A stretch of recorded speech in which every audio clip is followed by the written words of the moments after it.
council has just returned from a closed session, and I will ask our city attorney to report out if there was any reportable item on this closed session or one from our August 13th meeting. There is no reportable action at your meeting on August 13th. As for this evening, you've already completed 2 of your closed sessions. One was the real property negotiations. The other was the discussion regarding existing litigation in the Newton lawsuit. Those were completed. There is no reportable action on either of those items. And on the third item on negotiations, that item was not completed, and the council will plans after this regular meeting is over, the open session, to return to that closed session. And I will say that it is not anticipated that there will be any reportable action coming out of this third closed session item, but if there is, it'll be reported at your next meeting. Thank you, Mr. Perrick. And with that, we will call to order the regular city council meeting of the city of Atascadero for September 14th. And if you're watching or listening tonight, we welcome you. And if you would like to speak on any any regular session items here, you can call in to 805-538-2888 to provide public comment via phone. And if you're on the webinar, when we ask for public comment, you can simply go to the bottom and raise your hand. And so we will let you know when we will be asking for public comment. And with that, I will ask Councilmember Funk to lead us in a pledge to the flag. Please mute yourselves and join me in our pledge. I pledge allegiance to the flag of the United States of America and to the republic for which it stands, one nation, under God, indivisible, with liberty and justice for all. Thank you. Roll call, please. Councilmember Bourbeau? Here. Councilmember Daris? Here. Councilmember Funk? Here? Mayor Pro Tem Newsom? Here. Mayor Moreno? Here. All present. Thank you. I'm going to ask quickly, I see our city manager has her hand raised, and I don't know if that is in error or if there was something that needed to be. Okay, thank you. I will now look for a motion to approve the agenda. I so move. Okay, I had a first motion, it was silent, but I saw that by Councilmember Funk, a second by Mayor Pro Tem Newsom, and we will waive the reading in full of all ordinances appearing on this agenda, and the titles of the ordinances will be read aloud by the city clerk at the first reading after the motion and before the city council votes. Roll call, please. Councilmember Bourbeau? I didn't hear that one. Councilmember Funk? Yes. Councilmember Daris? Yes. Mayor Pro Tem Newsom? Yes. Mayor Moreno? Yes, ma'am. And Councilmember Bourbeau, can I just verify that you said aye? I did not, because I didn't hear you call my name. Okay. So yes. Councilmember Bourbeau, Yes. perfect. Motion passes. Thank you. We now have a presentation, A Commute with Confidence, October 2021 by Slow Cog. And I do see Peter Williamson here raising hand. So wonderful. Peter will bring you on.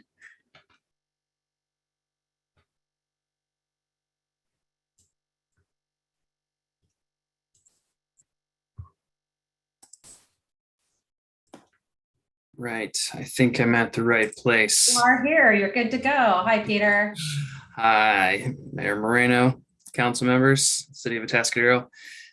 I'm going to share my screen here. My name is Peter Williamson. I'm here to give you a sneak peek at our fall campaign, and hopefully you can see the presentation on the screen. Just fine, yes. That's perfect. All right. So as the regulars know, the San Luis Obispo Council of Governments is our region's agency responsible for transportation planning and funding. We have a number of programs aimed at making our transportation system more efficient, such as the Safe Routes to School for the K through 12 or the Back and Forth Club for the commuters and employers. So if I asked you to ride the bus tomorrow, what would you be thinking? You might say, forget about it. You might wonder where you could catch the bus or how to make sure you're not going to go in the wrong direction. These are the questions I had to answer when I moved a couple of years back. And so this October, we want to invite you to take the confidence quiz for a chance to win a zipline adventure, like carpooling with someone new for the first time. Ziplining can be a little daunting for some. And at Slow Cog Rideshare, we are pretty much willing to do anything to help get you started with confidence. The quiz optionally allows you to request some resources like bike maps or bus routes, and any resources that you request will be mailed to help you get started. So logging your transportation choices always helps the region with planning and programming. We offer some pretty great tools, incentives, and services like a guaranteed ride home should you get stuck with a flat tire on your bike or your carpool partner works some unexpected OT. Another example is some challenges where you can win like a $700 pizza oven. We're always doing some pretty awesome giveaways. And maybe you're working from home again. Those trips count too. You can log your trips at irideshare.org during the month of October for a chance to win a nice whopping $250 gift card, like a full bodies massage couple situation. And then sad fact for you, in 1969, 50% of all children in the US watched school. It's a cool fact, but today that number is closer to 14%. So International Walk School Day is October 6th to help restore the balance. We have confirmed most of the Atascadero Unified Schools at this point. We typically get all of them to participate, and we'll hand out incentives and snacks, healthy snacks to any of the families that bike or walk to celebrate that day. And we will be asking our dignitaries to adopt a school. So if you decide to help us out there, you'll be placed on snack duty, high five duty, count duty, something like that. You'll receive an email this week with that opportunity. And we hope that families tuning in at Atascadero will get out and walk or bike that day. And if you want to commute with confidence, emails on the screen. And that's all for me this evening. Thank you for your time, and let me know if you have any questions.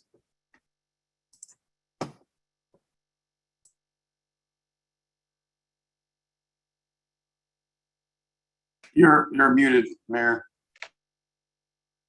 Thank you. So I will ask council if there are any questions of Mr. Williamson. All right, seeing none, we will look forward to hearing more about that and adopting a school. And thanks for all that you do. Thanks for being here tonight. Bye. All right, we are moving on to our consent calendar, and consent calendar items are considered to be routine and non-controversial by city staff and can be approved in one motion if there's no member of the public or the council that wishes to comment or ask questions. So I will look to my council to see if there are any of my colleagues wishing to pull an item. All right, I'm seeing none. I will look to the attendees on the webinar and anyone on the phone who might want to pull an item. If you're on the webinar, you can go to the little raise hand icon at the bottom and click that. And if you're on the phone, you can press *9. I'm not seeing anything. Luke, if I'm missing anything, let me know.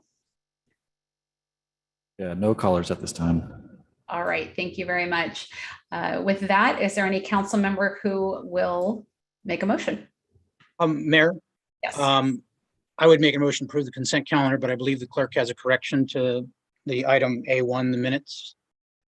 Yes, thank you, Councilmember Borbo. On the August 10th minutes for the closed session roll call, I just need to adjust that roll call to reflect the same roll call for regular meeting to show that some were in person and some were by teleconference, so that both the roll calls match. Okay, thank you. With that correction, I move approval of the consent calendar. I'll second. Motion by Councilmember Borbo and Mayor Pro Tem Heather Newsom. Roll call, please. Councilmember Borbo, Yes. Councilmember Dares, Yes. Councilmember Funk, Yes. Mayor Pro Tem Newsom, Yes. Mayor Moreno.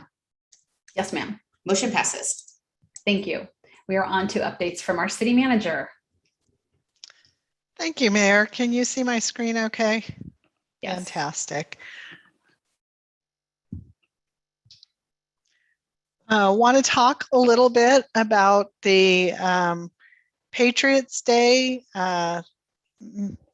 commemoration of the 20th anniversary of the 9/11. We had a very special patriotic evening, which was combined with our regular Saturday summer concert. Community members gathered together here at City Hall and Sunken Garden to honor the lives of all those lost 20 years ago on 9/11.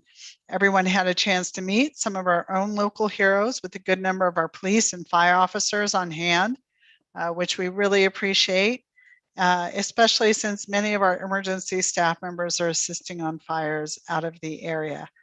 We also give a very, very sincere thank you to the pilots of the Australia Warbirds Freedom Flight, who performed a vintage military 3-plane flyover with a poignant missing man maneuver over City Hall in honor of the lives lost on 9/11. It was extremely moving for me. It was something to see. U.S. Army veteran Bob Kelly piloted the plane out in front of the 3-plane V formation. The left wing of the formation was piloted by U.S. Marine Corps veteran Wayne Rice, and the right wing was piloted by our own former police chief, John Couch, a U.S. Army Vietnam veteran that served as a Huey helicopter gunner and crew chief. Along with the former Chief Couch, the right wing plane was co-piloted by a Atascadero resident and U.S. Air Force Vietnam veteran George Merritt, who was also instrumental in helping to coordinate the flyover for us. We really appreciate the Warbirds' participation in the event.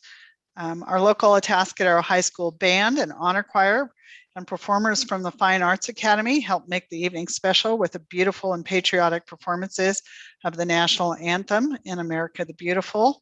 And following the ceremony, we were all entertained by a terrific double feature, including double feature Saturday concert with Painted Red Music and Unfinished Business, who were both, I thought, amazing. So they did a really good job. It was a lot of really good music. So final reminder, this coming Saturday will be the final summer concert of the season, which will be held back at the Atascadero Lake Park at the bandstand. If you haven't made it out for one of those concerts, you definitely should. They're great events. I'd also like to give a big shout out and thank you to the Kiwanis Club of Atascadero, and specifically several individual Kiwanians, including Bob Fredrickson, Mike Marquez, Kathleen Graham, Bill Minarick, Tony Villa, Pat Lynch, Dennis Howland, and Blaine Stauffer, who with plenty of paint donated by Terra Paint and Sherwin-Williams met up early in the morning one day last month for a very productive couple of hours to paint over a good bit of unsightly graffiti located under a couple of bridges in town, after which they reportedly celebrated their efforts with coffee at Malibu Brew. These civic-minded citizens coordinated their efforts to the Atascadero Police Department. We are grateful for their efforts to keep our community beautiful. They do a great job.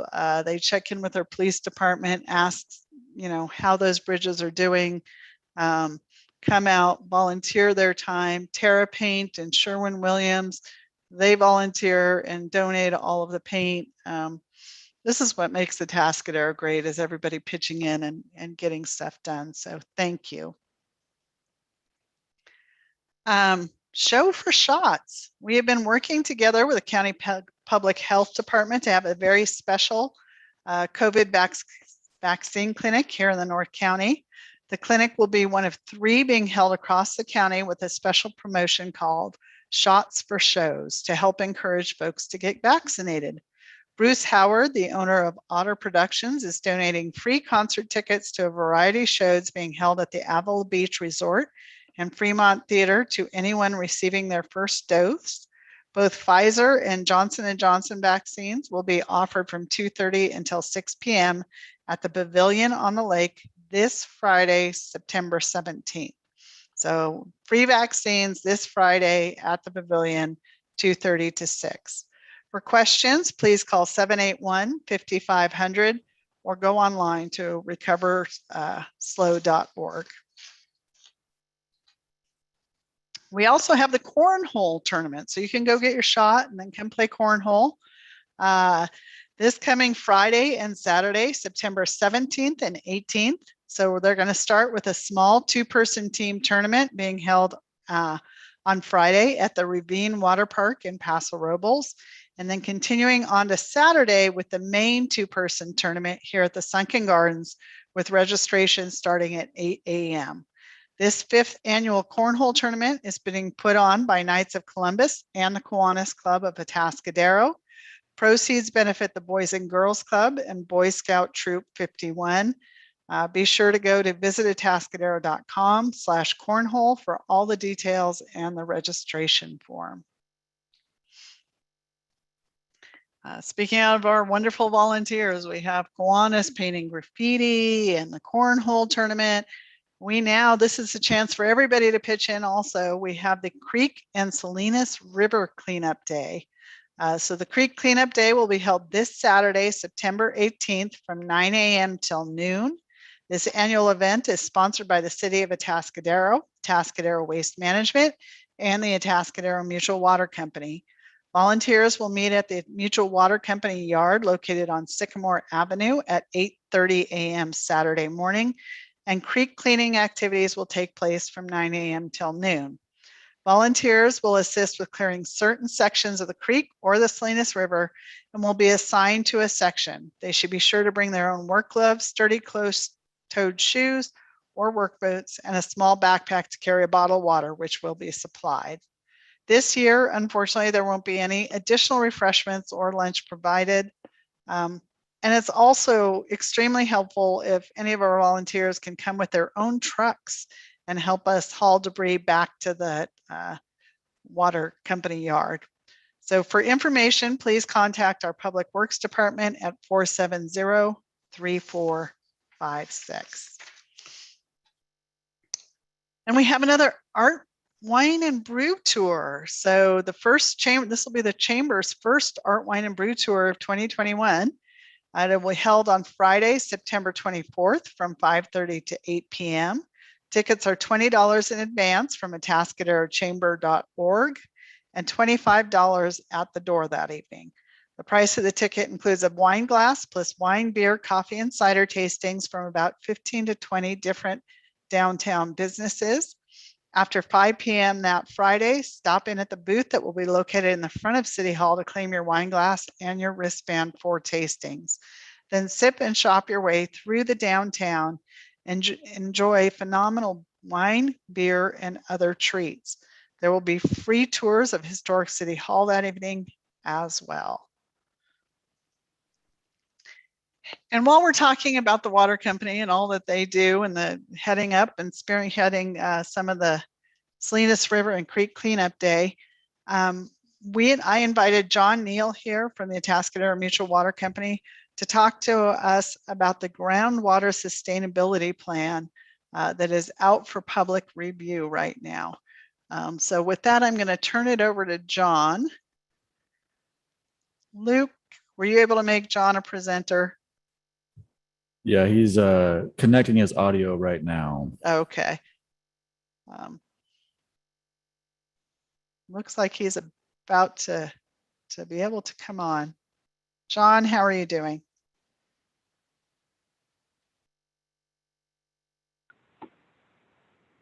Can you hear me okay?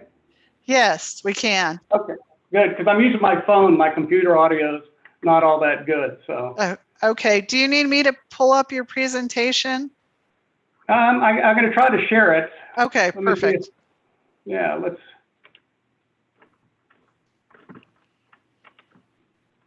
Can you all see that?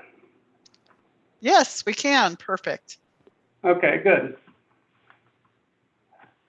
All right. So good evening, Mayor Moreno and council members. Rochelle asked me to give you an update on the work being done for the Atascadero Basin Groundwater Sustainability Plan. So I put this presentation together. The idea here is to give you just some general background of how we got to where we are and the current status of the Groundwater Sustainability Plan. What you're seeing in front of you now is a map that shows the area under consideration. It's outlined in red. That is what is now called the Atascadero Basin. It also identifies the various water purveyors that are in the basin, Atascadero being the largest of those. You might notice that the bulk of Atascadero does not overlie the basin, just a sliver along the river, basically west of Traffic Way. Fortunately for us, we are considered an overlier. So we enjoy the water rights of the basin, even though we just touch it on the edge. And we got to thank E.G. Lewis for that and the way he set up the colony. As I go through this, I'm going to use some acronyms, so I thought I'd share them with you early on in the presentation. First is DWR, which is Department of Water Resources, GSA, Groundwater Sustainability Agency, GSP, which is the Groundwater Sustainability Plan, and then SGMA, which is the Sustainable Groundwater Management Act, which is the act that basically initiated this whole process that we're going through. A little bit about the agency. There are two parties in the agency. There are the forming parties and the participating parties. The way SGMA was set up, a mutual water company could not form a GSA. So we needed a public entity or entities to create the GSA, and then we could become a participant in it. The Atascadero Basin GSA is made up of 5 large water systems: Atascadero Mutual, City of Atascadero, City of Pasos, County of San Luis Obispo, and Templeton. And then there's smaller water purveyors, mutual water companies and water districts that are represented in the GSA in aggregate. And each one of these entities has a certain percentage of votes, and they also have a certain percentage of cost sharing associated with it. After SGMA was adopted in 2014, these GSAs needed to be formed by 2017. SGMA also gave an opportunity to adjust basin boundaries, and this is a really big item for Atascadero. When SGMA was originally adopted, it was part of the Paso Robles Basin, which is a critically overdrafted basin. Atascadero Mutual and Templeton submitted a basin boundary modification to the Department of Water Resources to separate the basins, to form an Atascadero Basin and a separate Paso Robles Basin. Fortunately, we had started the work needed to apply to the DWR even before SGMA was adopted. The water company initiated that work back when there was a talk of that countywide or Paso Robles Basin-wide water district. And we were trying to demonstrate that circumstances in the Atascadero Basin are radically different than what's happening in the Paso Robles Basin. So the DWR agreed with our science, and they said, yes, the Atascadero Basin, there's enough separation between the two to call it a distinct basin, and now it is identified as such. Subsequent to that, the Atascadero Basin was reprioritized by the DWR to very low priority, indicating that today the Atascadero Basin is being managed sustainably. That could change. Keep in mind, we had the GSA formed, then they reprioritized the basin. Since it was low priority, we were not obligated under SGMA to do a groundwater sustainability plan. But the executive committee of the GSA said, yes, we should proceed because at some point in the future, we may be subject to SGMA requirements and complete a groundwater sustainability plan. So we're moving ahead with that effort. Here's some of the items that were used in a determination by the DWR for determining the priority of the basin. And it's typically what you would see in any kind of analysis of a groundwater basin on, whether it's sustainable or not, land use, those kind of things. I'm not going to go through these in detail. This is the goal of the Atascadero Basin Sustainability Plan. And really, it's to continue the sustainable management of the basin to avoid undesirable results, which I'll get to in a minute, throughout the SGMA planning horizon, which is through 2042. And the idea is it's going to balance the needs of all groundwater users in the basin through the effective management and implementation. These are the components of the groundwater sustainability plan. I'm going to say the first 6 or 7 of these components was information that we already had in hand. And it was just a matter of repackaging it in the format that the SGMA wanted to see. The real work came in on sections 8, 9, and 10, which is the sustainable management criteria, projects and management actions, and the implementation plan. This is new work, and this is where really the thought process went into this groundwater sustainability plan. What we're trying to do with the plan is avoid undesirable results, which were identified in Sigma. And these are the 6 undesirable results. Chronic lowering of groundwater levels. Sigma understands that groundwater levels are going to fluctuate seasonally, but they're trying to avoid a chronic lowering like you're seeing in Paso Robles, that year-over-year decline in groundwater levels. A reduction in storage. Seawater intrusion, which is not an issue that we face in Atascadero, unless sea levels continue to rise, and then we'll have oceanfront property. Degraded water quality, plumes of chlorides, nitrates, those kind of things. Land subsidence, again, that's not something we really we see in the Atascadero Basin because of the geology. And then surface water depletion. This is really the interaction between surface water and groundwater resulting from groundwater pumping. We'll monitor those sustainability indicators year over year, and if we work outside the thresholds that we established in the groundwater sustainability plan, we will take certain actions.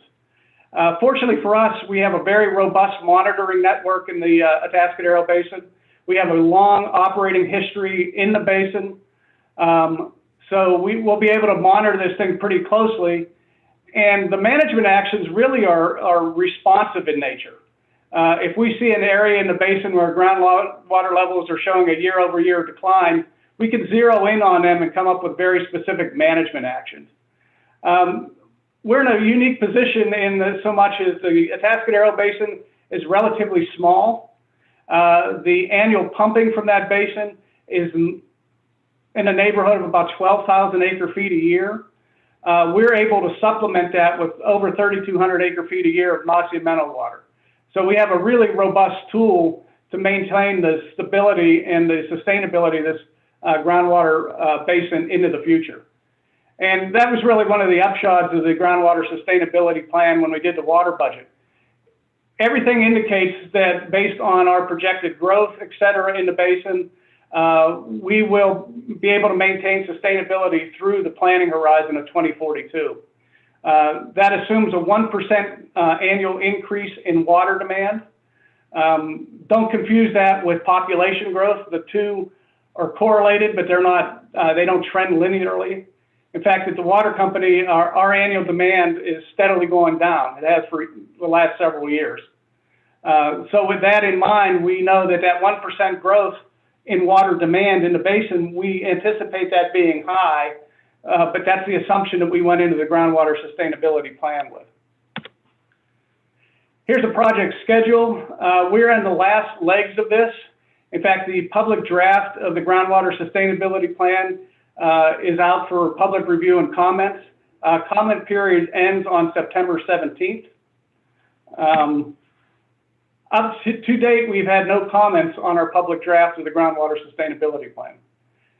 We've noticed over 400 people that live in the basin through blast emails and direct mailings. Again, we've received no feedback from them yet. After the public comment period, we're going to incorporate what comments we have received on the various chapters of the sustainability plan. We'll wrap those into a final draft of the sustainability plan and take that to the executive committee on November 3rd. Our goal is to get this plan submitted to the Department of Water Resources before the end of the year. And then they go into their review period. I think we have put a pretty robust plan together. I think the fact that we're in a very low priority basin and we're being proactive in the management of the basin, I have a feeling the DWR is going to look favorably on our plan. And that'll be the roadmap we use to make land use decisions moving into the future. So with that, I'd be happy to answer any questions you might have. Thank you, Mr. Neal. I would ask if you would let the public know if anyone does have a question, wants to email in comments, needs any information, how best for them to do that. They can get a hold of me directly. I'm available here pretty much all the time. We do have a communications portal that's linked to a website we've developed for the Atascadero Basin. That website is www.atascaderobasin.com. And if you log into there, you'll see a communications portal, which will link you to the public comment area on the website. So you can put public comments directly into there. That would be our preferred method. And that way we can aggregate all those comments, but I will take those individually and make sure that they get to our consultant for incorporation into the final plan. Okay, thank you very much for that. And thank you for being here. I know this has been a multi-year process. We all did a lot of work together, multiple agencies, plus the Mutual Water Company, to get that sub-basin distinction a number of years ago. And you're right, that was really critical, which has certainly made the job of the GSA much easier in putting together this GSP. And I want to thank Councilmember Funk, is new to the GSA, started serving this year in January, I think it was, in December or January. So thank you for that. Any council questions that we have for Mr. Neal at this moment that we need to ask? Councilmember Funk. Yeah, I want to thank Mr. Neal for this and this presentation and for the very constructive work on the plan. While there haven't been comments coming into this, as you've heard, we did in those meetings have very robust discussions with lots of questions back and forth to vet the various elements. Could you talk a little bit about the next steps for the plan, including the model that needs to be developed and what that will mean for ratepayers and all the various agencies? Well, that is that's in the implementation phase of the plan. And one of the things that we have a groundwater model that's based on the Paso Robles Basin model that the county commissioned, well, starting back in 2002. We feel that we should have a more refined model for the Atascadero Basin. So that will be one of the projects that we take on in the future. There will be a cost associated with that, obviously. Of course, our costs are spread among our ratepayers. That'll be, when that occurs in the future, I can't say. I think near term would be better than long term. But really, that's the first significant project that we have. And then the rest of it is really monitoring in the near term. Each agency is going to basically split that work up among themselves. The water company monitors numerous wells every week. So we have a tremendous amount of data in the Atascadero area. And if you looked at that map I had on here earlier, that covers a large portion of the basin. And the water company has monitoring wells not only in the city of Atascadero, but we have monitoring wells east of the river. So we have a good feeling on what's happening over there. Templeton's the same thing. We will use the data that they collect as a matter of their normal business course and aggregate that for our annual reports to the DWR. And it's really going to be those annual reports that we prepare every year that are going to be the guidelines for what management actions we should be taking, or hopefully they'll say, hey, we're doing the right thing with what we're doing. Let's just continue doing that. Great, thank you. And it's worth noting, as I recall, that the plan covers not only the quantity of water, but also the quality of water in the basin and how that's ensured. Yeah, that's correct. So we'll be watching for those. The primary thing for us is we've never had a nitrate issue. Total dissolved solids have been tending to trend upward. The water company itself is dealing with that perfluoroalkyl substance contamination. That's something we can deal with. Unfortunately, we have to deal with it. Hopefully we're seeing that. We'll see that as an isolated thing. There's going to be a lot of water quality data that's already captured, again, through the water company's normal operation through Templeton. And even in the far northwest corner of the basin, which is up just north of Highway 46, there's a lot of water quality data out there also that's available to us. And what we'll do is monitor those trends. That's one thing the plan will do. It will require us to look at those trends every year and hopefully catch it early and take action early in the process. That's really what this process is about. Don't wait till it's an issue before you do something. And that's why I think we're fortunate in Atascadero and we haven't had a significant number of public comments and input, is because the basin is basically healthy, and there's nobody in the basin right now operating under any sort of duress. We don't have wells going dry like they do in some areas of the Paso Basin. Thank you, Mr. Neal, and really appreciate the time. Councilmember Funk, is this something that can wait, or is it critical for tonight? Just one last question, and that's with the drought that we're seeing and the need to be conserving water statewide. One of the things that would help that the city could do to help you in that effort in encouraging conservation is to get our sewer rates lined up with usage of the actual usage that people have on their properties, so that when they conserve water, they also see that benefit in their sewer rates. If the city's willing to work with you and indemnify the agency, would you be willing to share the data and so that we could get those more flexible sewer rates? And what would it take to make that work? That's an interesting question, and that's come up several times over the last, I've been with the water company 20 years now, and that's come up several times. You know, since we're a private company, those are our shareholders' records. So, you know, we've been advised that that's confidential information, similar to the way the county treats well logs and that kind of thing.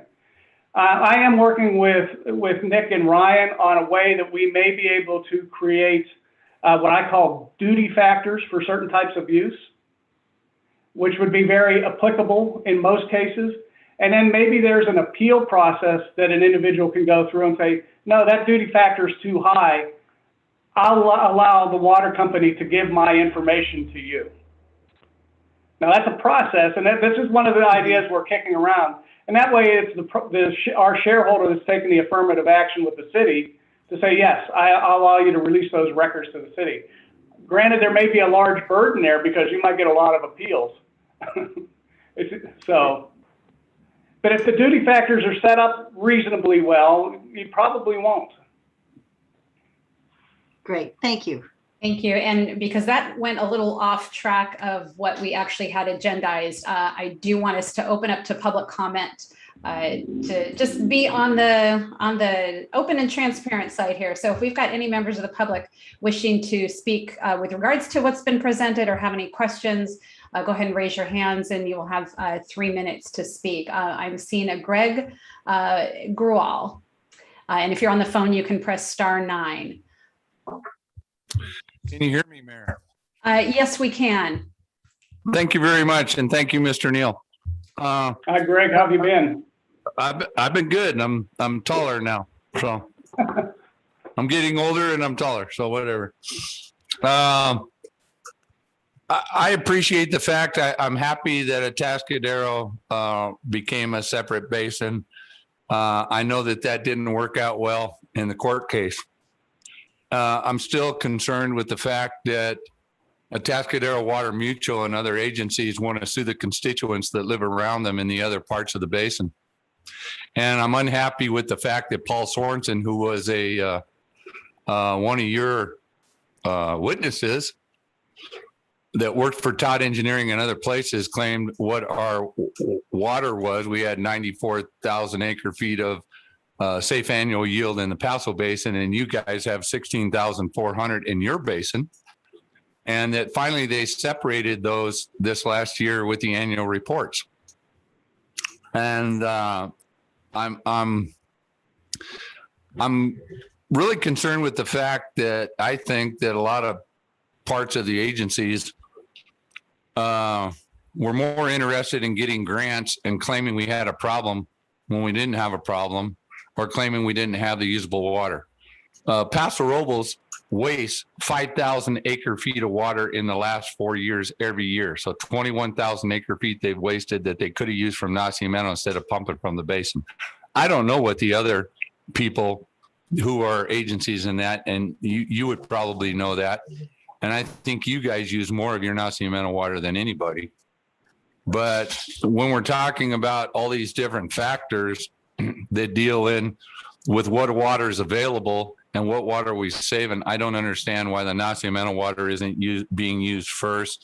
And if there's anything you can speak to that, I would appreciate it. If you can't, that's fine. I'm happy. Again, I'd like to say that Atascadero was made a separate basin. And I think that because of the Ricanata fault, and I know there's still minor connections and stuff, that was a good deal.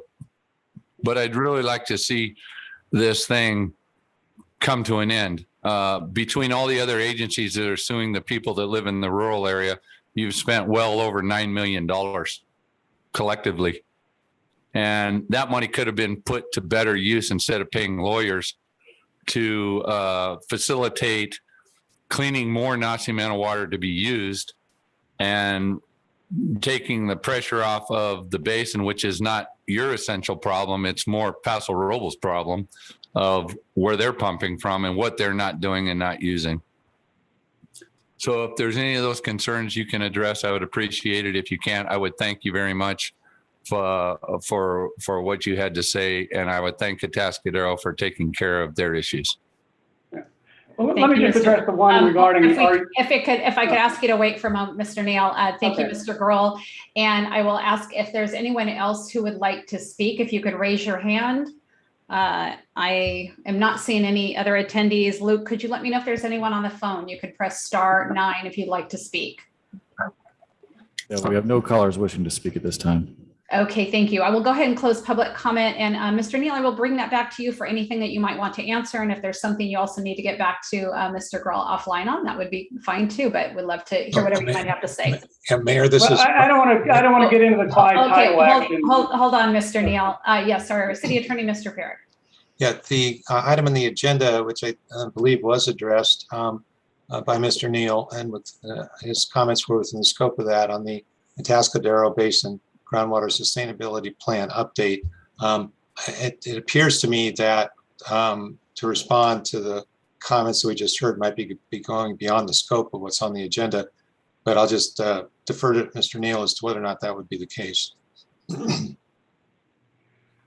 Well, I don't want to get into the quiet title action. That's not what we're here for. But just the question regarding our use of Nacimiento. This year, we started taking Nacimiento in May. We'll shut that off at the end of September. We've taken over 2,000 acre-feet a year this year. And that's our intent, to basically offset our pumping in the Atascadero Basin. And again, that's one of the main tools we have to maintain sustainability here. Thank you, Mr. And that Neal. helps, in an offhand way, that helps the Paso Robles Basin, because when we do get rainfall, the Atascadero Basin fills up quicker, and then it does spill over the fault earlier, and that helps recharge, at least along the Salinas River, those portions of the Paso Robles Basin. Thank you very much. Thank you for being here this evening. And with that, I will go ahead and turn it back over to our city manager for the much anticipated discussion on the striping of Morrow Road. Absolutely. Thank you, Mayor. I'm going to actually turn this over to our Public Works Director, who loves to talk asphalt roads. And tonight he'll be talking about striping. And tell us what all those confusing symbols mean to and what's going on out there. Yeah, thank you, Rochelle. And I was hoping maybe John Neal could explain this for me, but he took off, it looks like already. So I'll catch him tomorrow, maybe. Can you hear me? I still have audio. So. Sorry, John.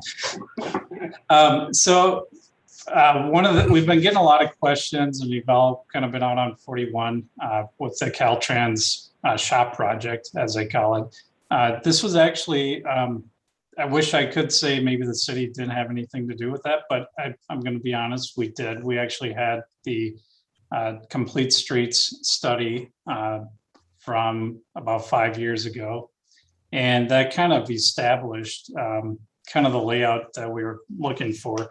I might just kind of go through this, but one thing is that Caltrans is still not done with the painting. They've been doing a little bit, like one night at a time. It seems like they'll come in, do a painting for 2 nights, and then come back 2 weeks later and do another night, and then come back. There's still a little bit done. So I think that's added to some of this confusion out there.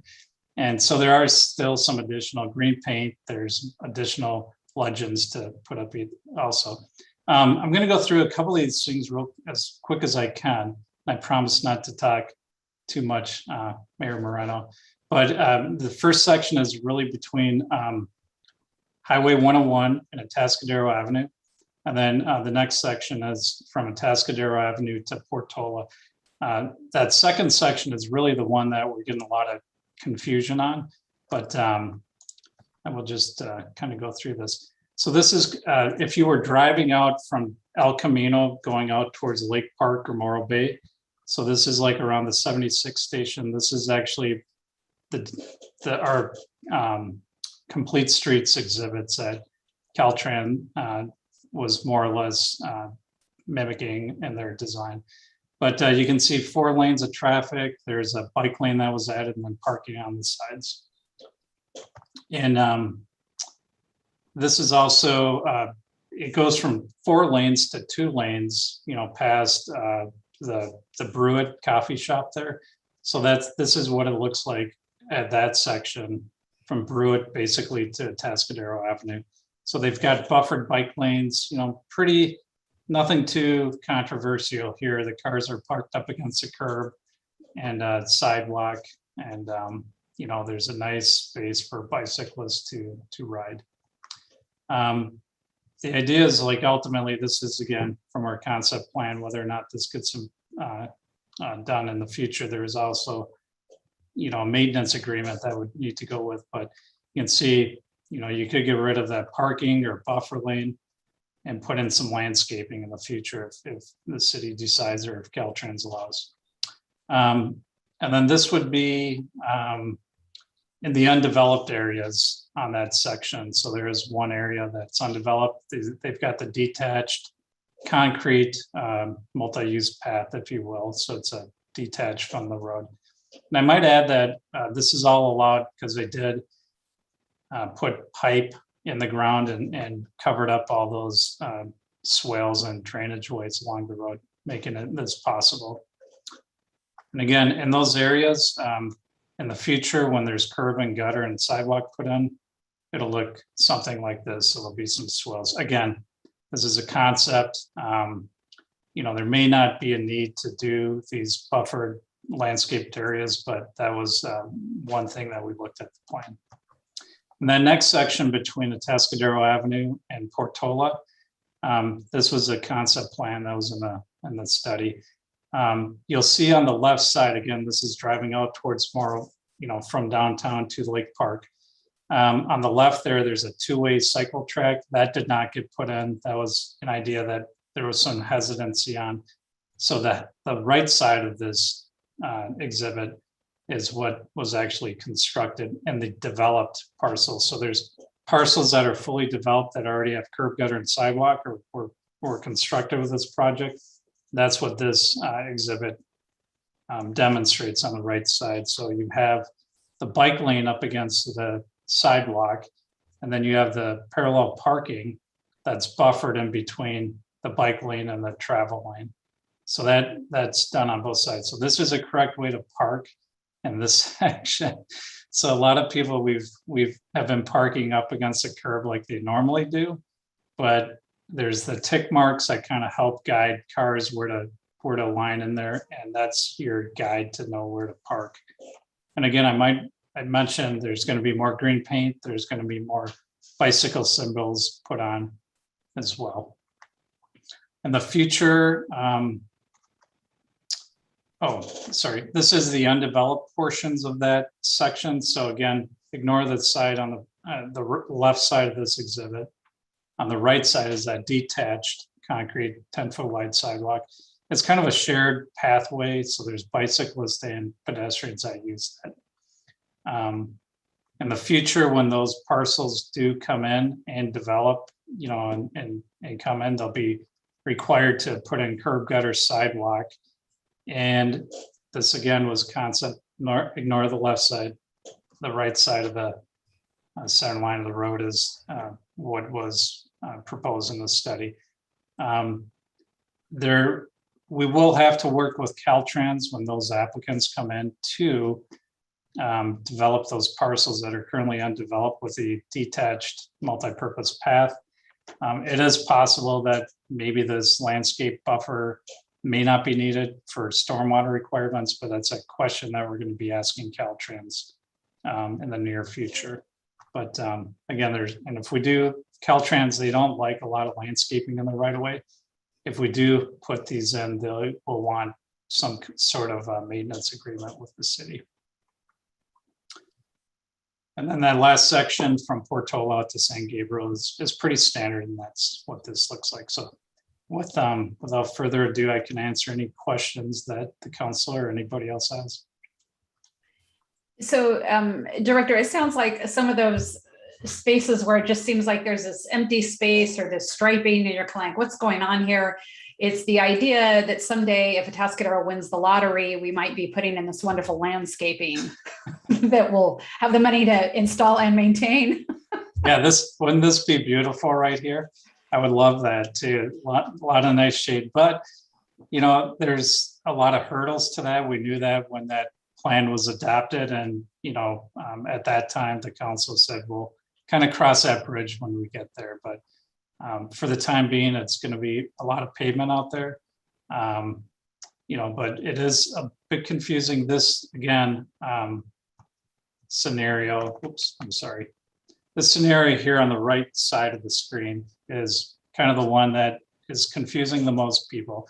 One of the reasons that detached sidewalk meanders all around over the place is because Caltrans had some environmental studies done, and they couldn't cut trees down. They had to avoid certain areas. So that's kind of why the project ended up like it did.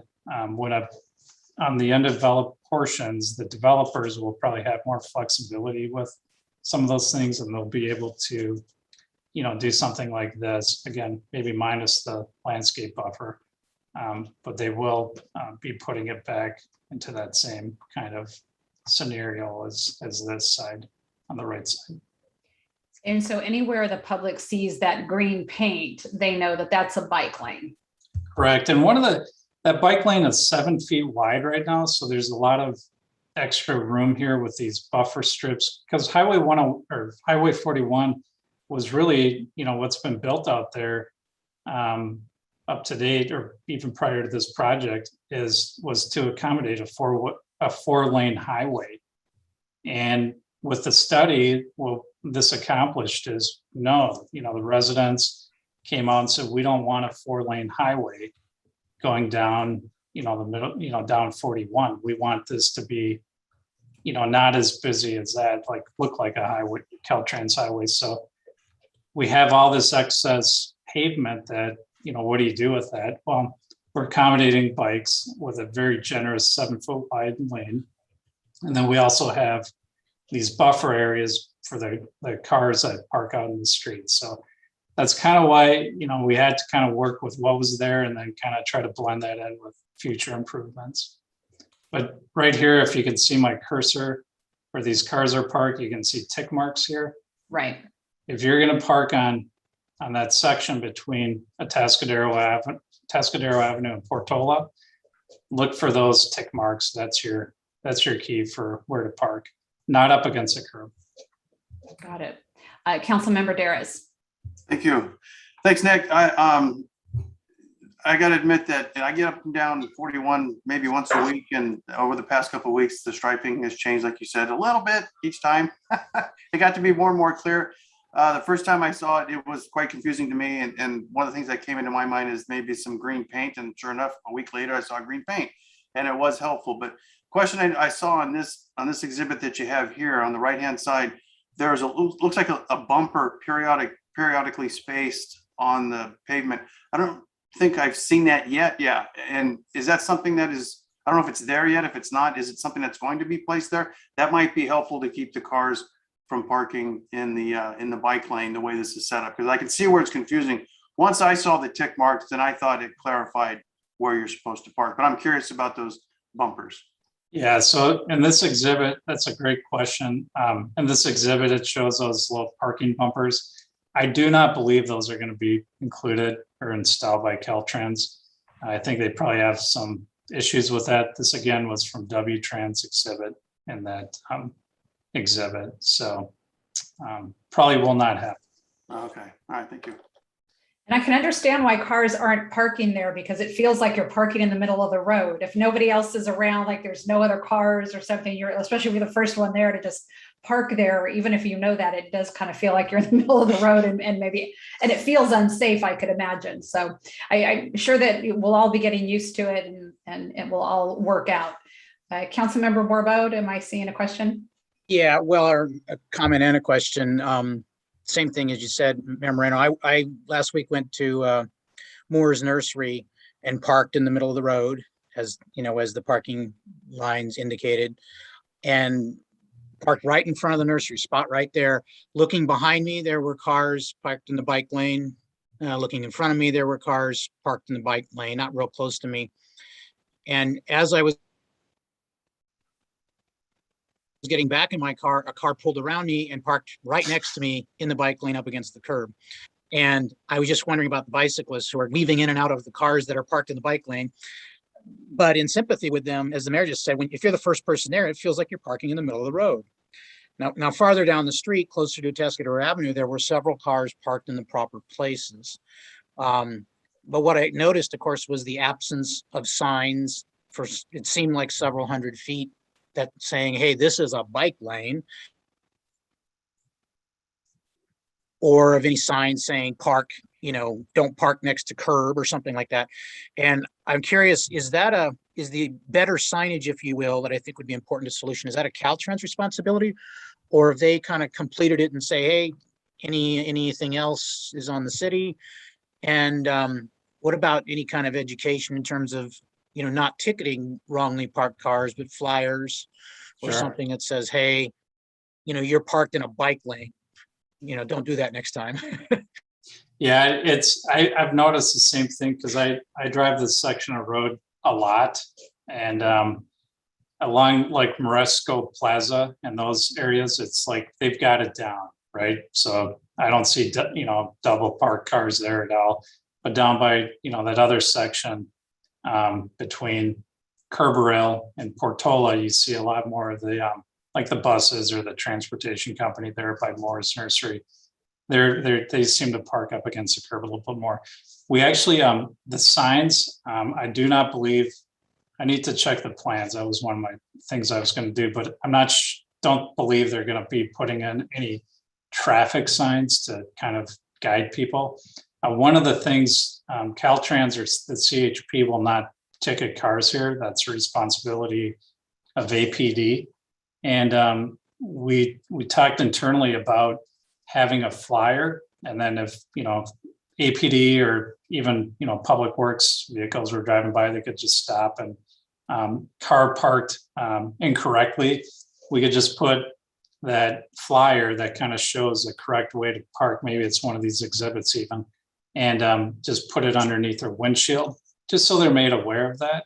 Obviously the city doesn't want to go out and park people on something that may be confusing, and I'm guessing a judge might throw that ticket out, but well, no, we don't want to. We don't want a ticket, but some sort of flyer or something, at least in the short term, to people get the hang of it, or one of our, our dreaded sandwich boards or something that says, don't park next to the curb, you're in the bike lane, or whatever, but just something educational in the short term, that until people get the hang of it.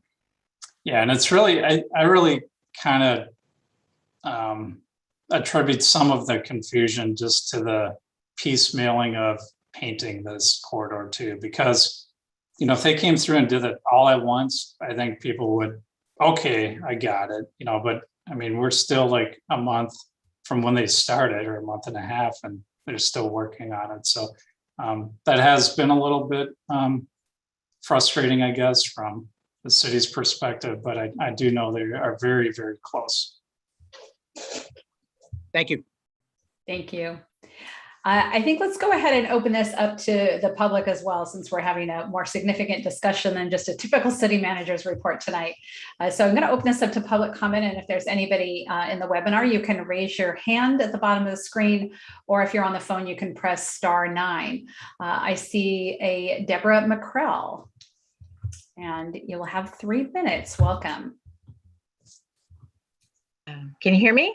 Yes, we can. Okay, good evening. Thank you, Mayor and council members. First, let me say I'm so delighted that Highway 41 got done.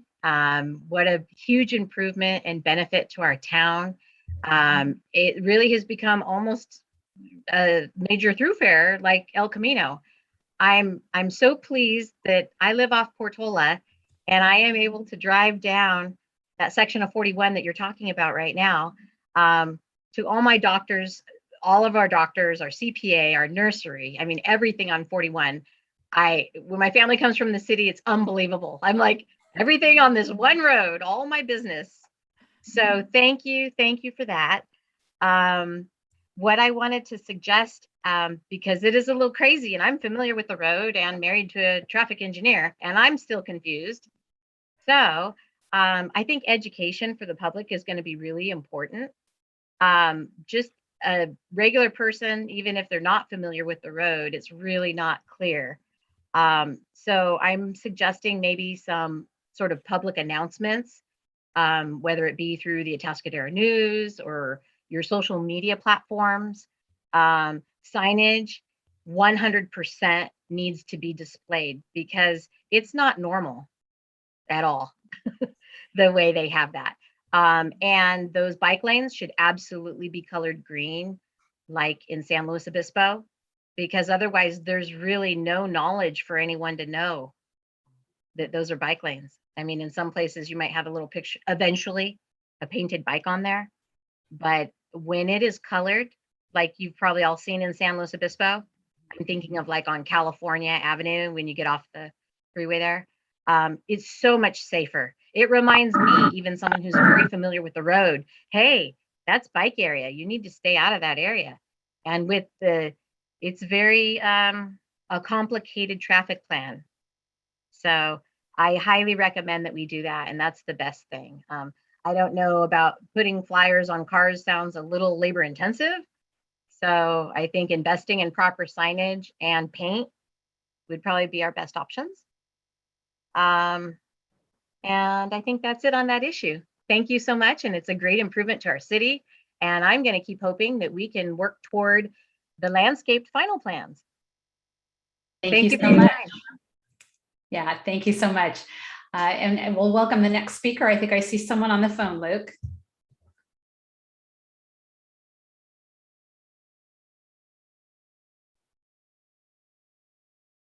We have Jeff Oslin. Good evening, Mayor and Council. I'm hoping you can hear me. I can't tell. We can hear you just fine. Say you can. Perfect, thank you. Good. I have a few comments and concerns regarding the project on Morrow Road. The painting is definitely happening way too slow, and I don't know if there's an actual timeline for finishing, but that makes it way more complicated because you really do not understand where you're supposed to park. And then you have what you call the bike lanes that impede kind of onto the roadway. They're not a curb and sidewalk. And you have people that are residents that actually lost parking and don't have a place to park in front of their house now, so they're kind of parked in the bike lane. I don't know how that's going to be addressed in the future, but it's kind of not a pleasant experience for those that have lost their parking.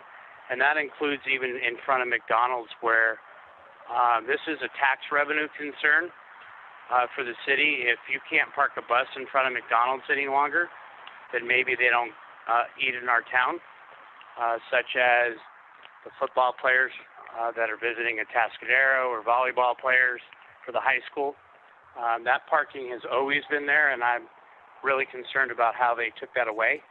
It's been there my entire life, which I can recall that for at least the last 41 years as I've lived here. I don't know if there's anything the city can do to work with Caltrans to allow that back. The other thing is concern that the city is going to have to do maintenance on some of those bike paths to keep them clean, because Caltrans put DG in between the roadway and those bike paths. And maybe the Public Works Director can address that, but seems like we're going to have a lot of expenses. So that's my comments and concerns. Thank you. Thank you very much. Do we have any other callers or individuals on the webinar wishing to speak on this item? Luke, is there anyone else on the phone? Not at this time. All right, thank you. We will go ahead and close public comment and bring it back. And I will just say, I think these are probably some things that we thank you very much, both of you, for your ideas and insight in raising those concerns. And these are some things that I know that our staff is looking over and will be, you know, making some notes and doing some things about getting that word out. And Nick, if there's any last thing that you wanted to say or anything you wanted to address, I would let you do that. Just to Mr. Oslin's point about the DG and some of the costs out there, the only thing that the city is responsible for is the green paint, maintaining the green paint. So everything else, the DG, I wasn't super crazy when I saw that, and I know there was quite a few changes that had to be made by Caltrans during the construction. It's always better to get the plans nailed down good at the beginning, but there were a few things that they need to make corrections on. I think the DG areas were one of them, but that will all be maintained by Caltrans. So the only thing the city is responsible for is any green paint that we put down. That sounds like it could be a fun volunteer project some year. Maybe not the safest, probably Public Works needs to do that, but great. Thank you so much, Director. And thanks to the public for chiming in. And that was a good discussion, and I'm sure not the last that we'll be having on the striping on Morrow Road. And with that, we will move on to, well, actually, I will ask our city manager, is there anything remaining in the city manager's report? No, that's it. Thank you very much, Mayor and council members. Thank you, Ms. Rickard. We'll move on to community forum, and this portion of the meeting is reserved for persons wishing to address the council on a matter that is not on the agenda this evening and over which the council has jurisdiction. Speakers are limited to 3 minutes, and we ask that you would state your name for the record, and a maximum of 30 minutes will be allowed for community forum, and understand that anything that is brought up during community forum cannot become a subject of conversation here tonight, but we will triage and make sure issues are addressed as needed. So with that, we will open community forum, and I will ask you to raise your hand. I see Eric Daniels.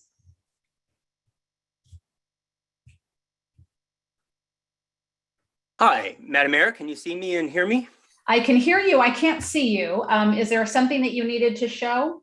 No, I don't, so that's fine. Okay. Great. Hi, how are you all, Madam Mayor and Council? I wanted to come to you today because you've been experiencing some outages in your community, and I thought it was prudent to come before you in a public forum and provide you a little update on the scenario, and let your constituents also have a chance to hear from PG&E about this situation. PG&E's most important responsibility is the safety of our customers and the communities we are privileged to serve. I want to take a moment to explain why there have been so many outages lately, why they are taking so long to restore, and why the changes we have made are so important for safety. Given the extreme drought conditions in our state, PG&E is taking additional steps to help prevent equipment-sparked wildfires in those fire threat areas that have been designated by the CPUC, the California Public Utilities Commission.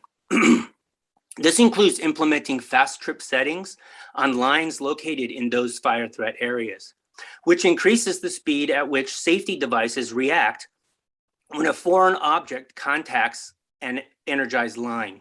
By upgrading the safety protocols, protections, settings on these circuit breakers, line reclosers, and similar equipment, we reduce the potential of our equipment being the cause of wildfire. And while so much of Atascadero is within the Tier 2 and Tier 3 wildfire area, only your core on El Camino is not. You are receiving you're experiencing a lot of this situation.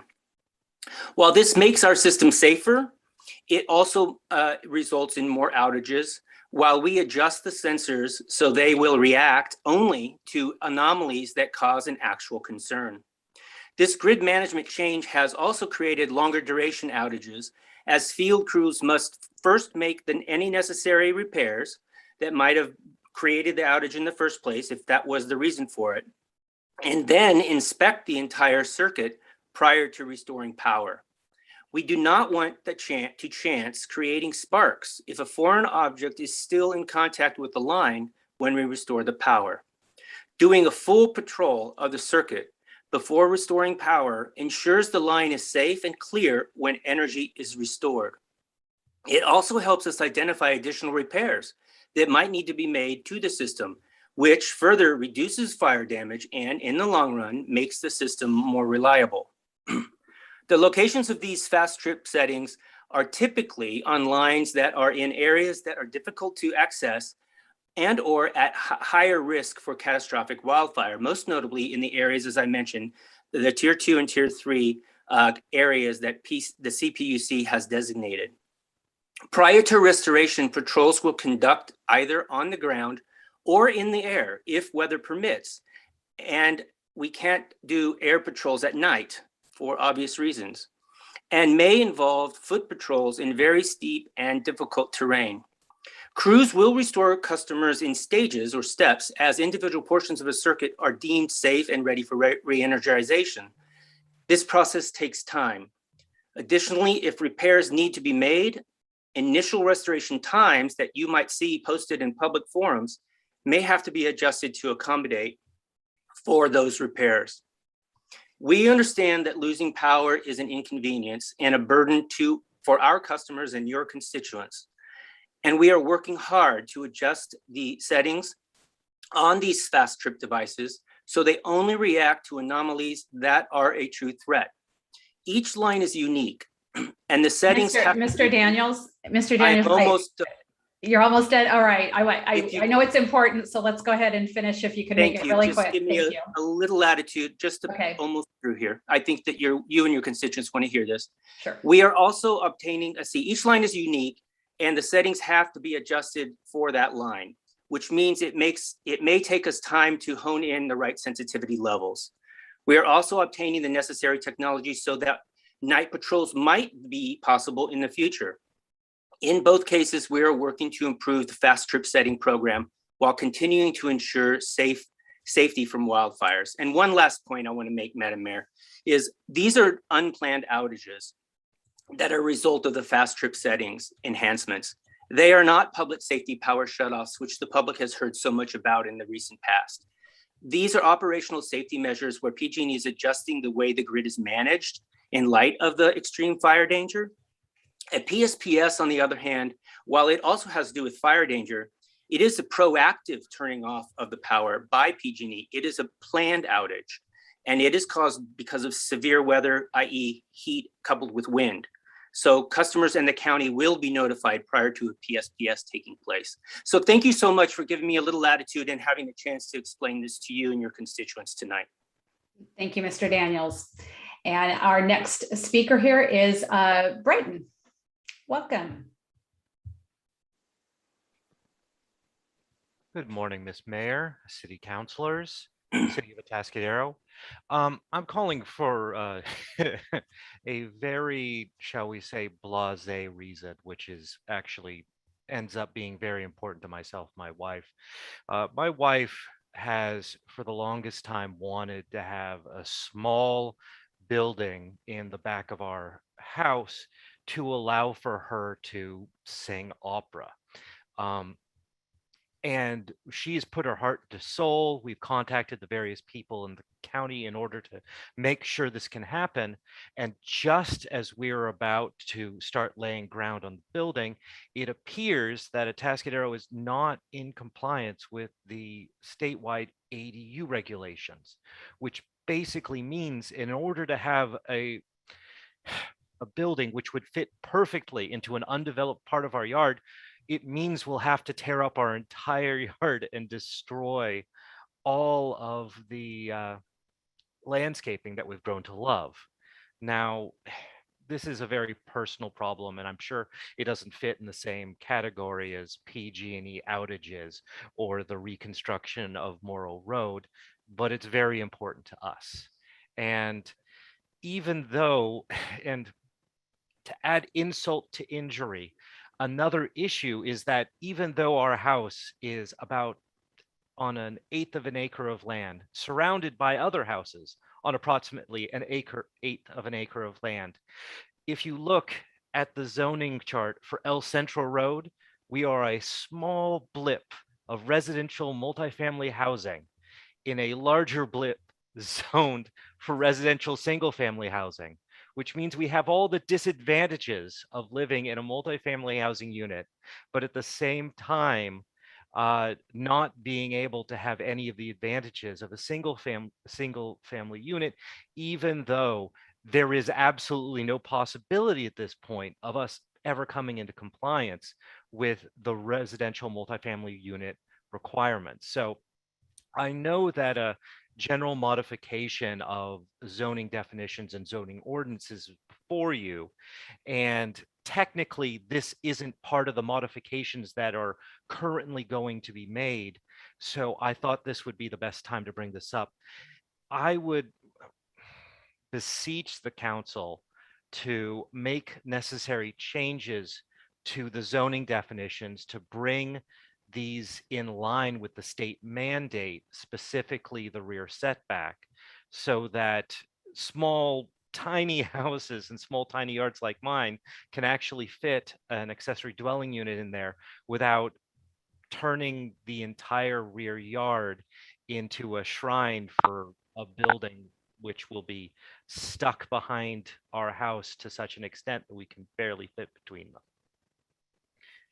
That's more or less the entirety of what I have to say.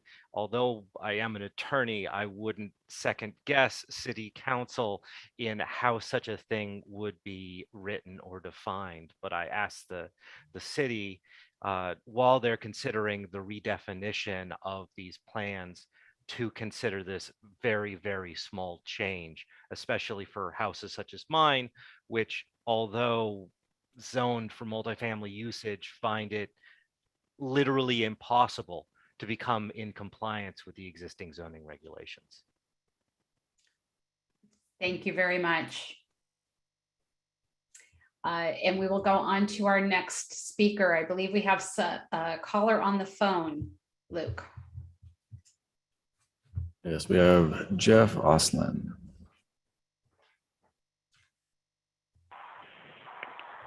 Good evening, Council and Madam Mayor. Jeff Oslin, Glenn's Repair, which is definitely a local business in Atascadero, and I want to follow up with the caller with PG&E in saying that anybody who owns a generator, please do not run them in an enclosed area. Carbon dioxide will kill you. So that's what I wanted to make sure that everybody understands. They have to be ran outside the home, not in a garage, not in an enclosed area. We can tell that the power has been out the last few days. We've sold a lot of generators. And of course, you know, children may not know that. Most adults do. So that's the concern. Thank you. Thank you very much. And if there's anyone else wishing to speak, you can raise your hand on the webinar here or press *9 on the phone. I'm not seeing anyone. Luke, is there anyone else on the phone? There is not. All right, thank you much. So close public comment or community forum and bring it back to council. And yes, thank you, Mr. Daniels, for that presentation. And if it becomes more important in the future to actually have that as a presentation, maybe under the city manager's report, we could do that to get a little more information. But I think that gave the public a good idea of what PG&E is doing and what the issue is. So if they're without power, they'll have a better understanding and maybe a little bit more patience with why. Brighton bringing up the issue with the ADUs. And so I'm just going to ask our ComDev director, we don't need to discuss that tonight, but I'm thinking that's something that we'll have a conversation with as we get to working more on the housing element. I see our city manager here. Yes, I just wanted to let you know we are bringing forward to you guys at your next council meeting. We're putting the finishing touches on the staff report. So that is the hope, to talk about ADUs, both in compliance with state law and some other options. Ms. Brighton is in a multifamily zone that has a PD overlay, and so has some issues and trying to figure out how to best deal with those into the future, both obviously at minimum in compliance with state law, but probably allow a little bit more flexibility for people such as him. So we are working on that. We will bring it forward to you and through the process. Thank you. And so that you said at our next meeting on the 28th? That is the aim. Sometimes there are some difficulties in getting that out. We're just putting the finishing touches on it, but certainly I would plan on, we can contact Mr. Hushing-Klein if we're not going to make that date. Thank you. And I'm sure he's staying in touch with us too to make sure. So please do and stay involved in that process. Thank you. Thank you very much. And yes, Jeff, thank you for the information on the generators. Keep those things outside, folks. All right. Now we are on to our agenda, our actual agenda. Hold on, I'm having a word. My words have frozen, or my word program is frozen. There we go. All right, so we're going to go on to our public hearing, the first one, or the only one, B1 ordinance to amend Title 11. And this is something that we will need to continue, but I will ask for ex parte, and we will open up to public comment since it is something that was agendized. So do any of my council members have ex parte on this item? And we're all saying no, so no ex parte on this item. I will open it up to public comment if there's anyone wishing to speak on item B1. You can press the button at the bottom, *9. I'm seeing nobody. I will close public comment, and we will continue this item to the hearing to the September 28th, 2021 regular city council meeting. So we'll move on to management reports, and our first management report is item C1, the East Mall at Centennial Plaza vacant lots study session. And I will turn this over to our Community Development Director, Mr. Phil Dunsmore. Thank you, Mayor, and good evening, Council. Tonight we are going to have a good conversation about the Centennial Plaza lots, and those are the vacant lots that surround our Centennial Plaza right here in our downtown. I'm going to bring up a small presentation just to go over a few points on those lots and on the plaza area itself. Let me get my screen shared here.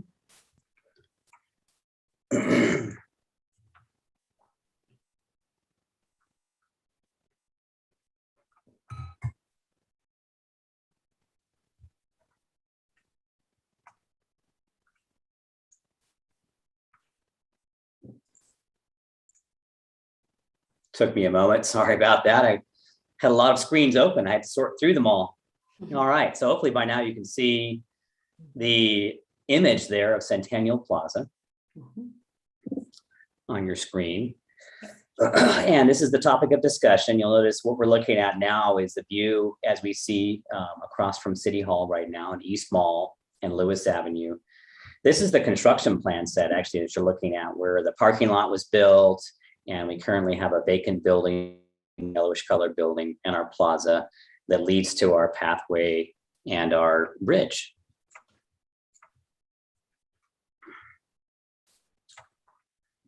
So why did the city buy these sites? There's actually 3 parcels that the city purchased a couple of years ago. And those came available, and we picked them up as a way to really help contribute to economic development of downtown and to really help ensure that the sites could be used to help achieve city goals. So just to kind of say exactly what we're talking about is the areas outlined in red. There's actually 2 areas, one on each side of the plaza, and a portion of that area, the area closest to the dental office owned by Dr. Pambram, is actually privately owned. Each of them are little individual parcels. They're about 25 feet wide and about 100 feet deep. And we see them as sort of 2 areas, but they're actually 4 individual parcels that are owned by the city that surround the plaza. Now, these areas really became a big topic of discussion during our strategic planning. this past year and became part of our council action plan. And what we had talked about is how can we activate the downtown? How can we make something happen here? And a number of our council action plan goals were developed surrounding the downtown. How can we have more events in Centennial Plaza and ensure that space is shared by the whole community? How can we assist in the development of new restaurants in the downtown and pursue opportunities along East Mall?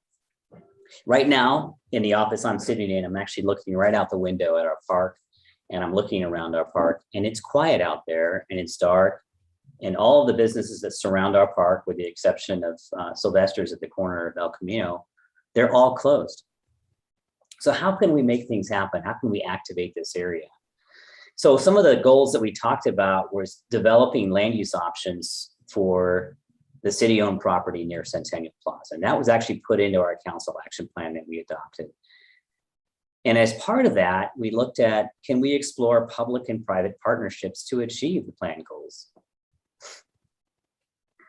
And we also looked at how can we ensure public safety and continue to provide exceptional city services. All of these things dovetail on some general plan policies that were actually adopted as far back as 2002, which really strive to provide for a strong and distinctive downtown area and to promote downtown as the city's cultural, entertainment, and commercial center.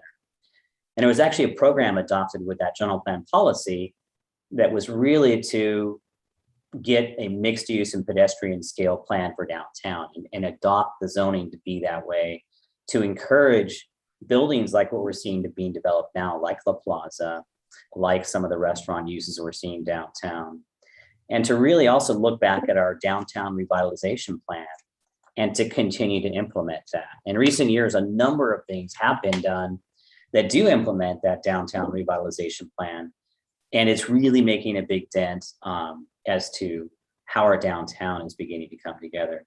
It was about 2011 that an original plaza concept came before the council. So it's about 10 years ago now. And some big pieces of this concept actually for that plaza have now been developed. This early concept that was originally sketched up showed the Centennial Plaza bridge area.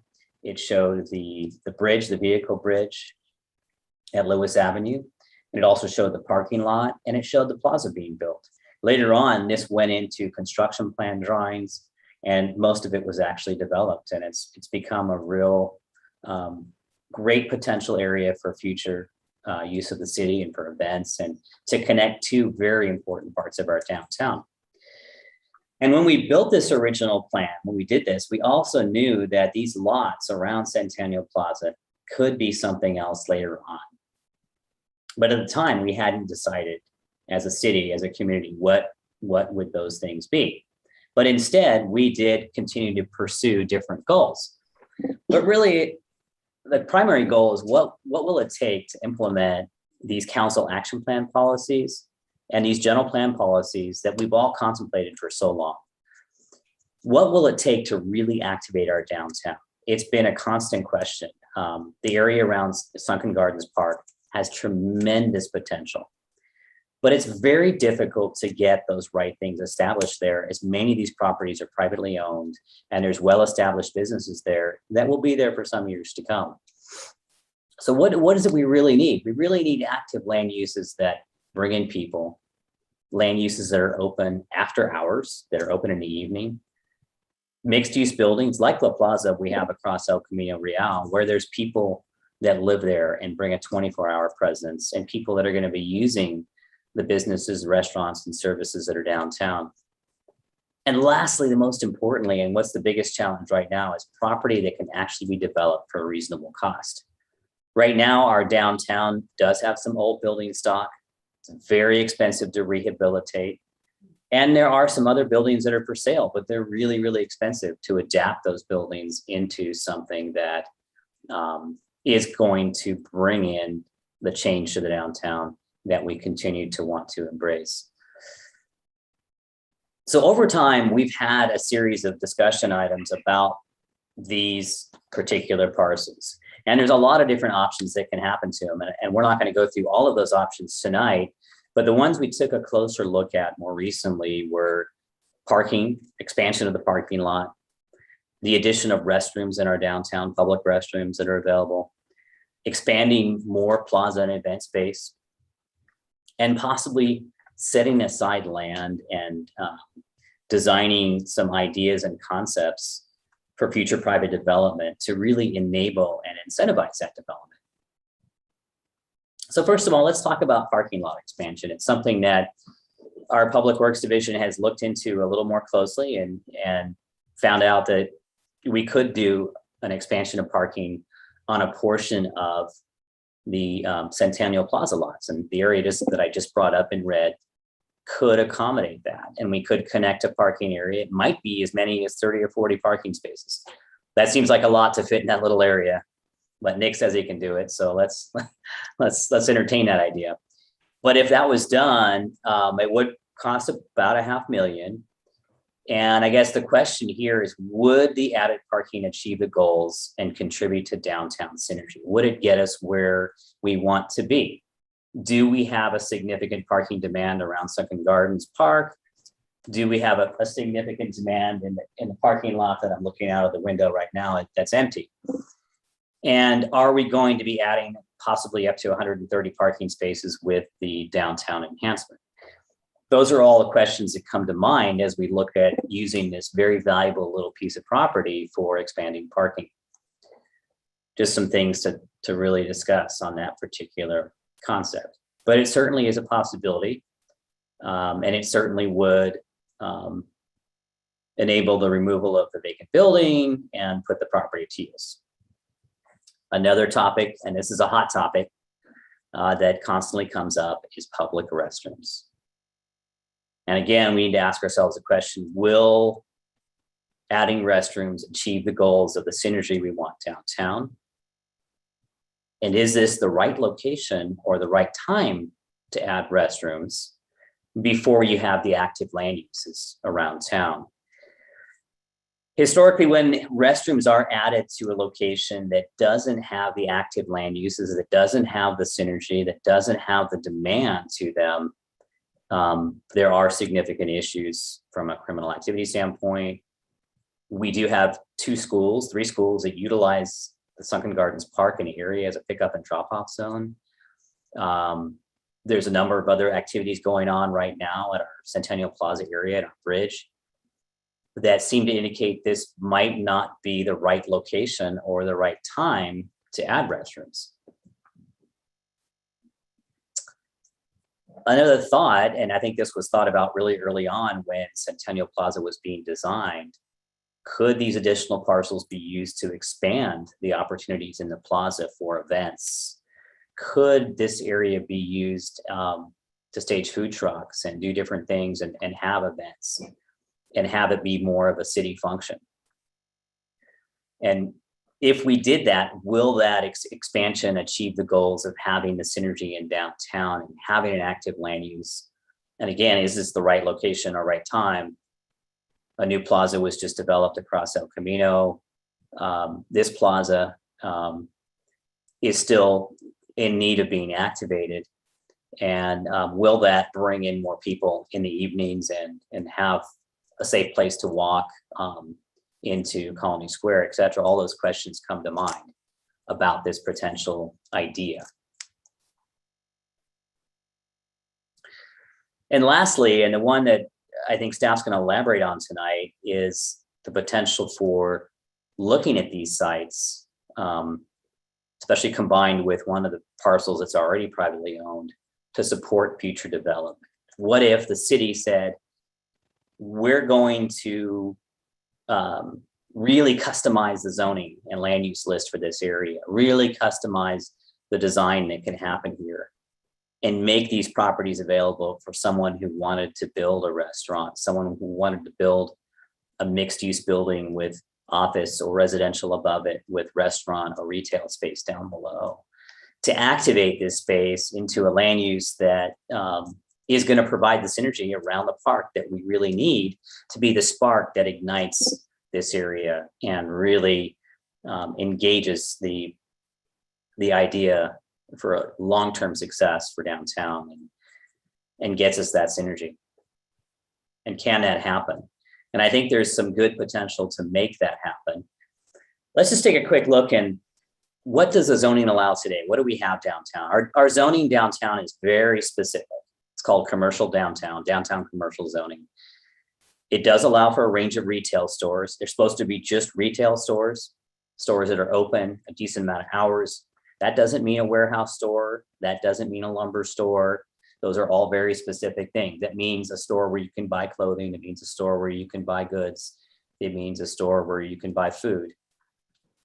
Food and beverage, what does that mean? That means restaurants. That also means bars. That also means pubs. That also means breweries. That also means wineries. All those things are allowed.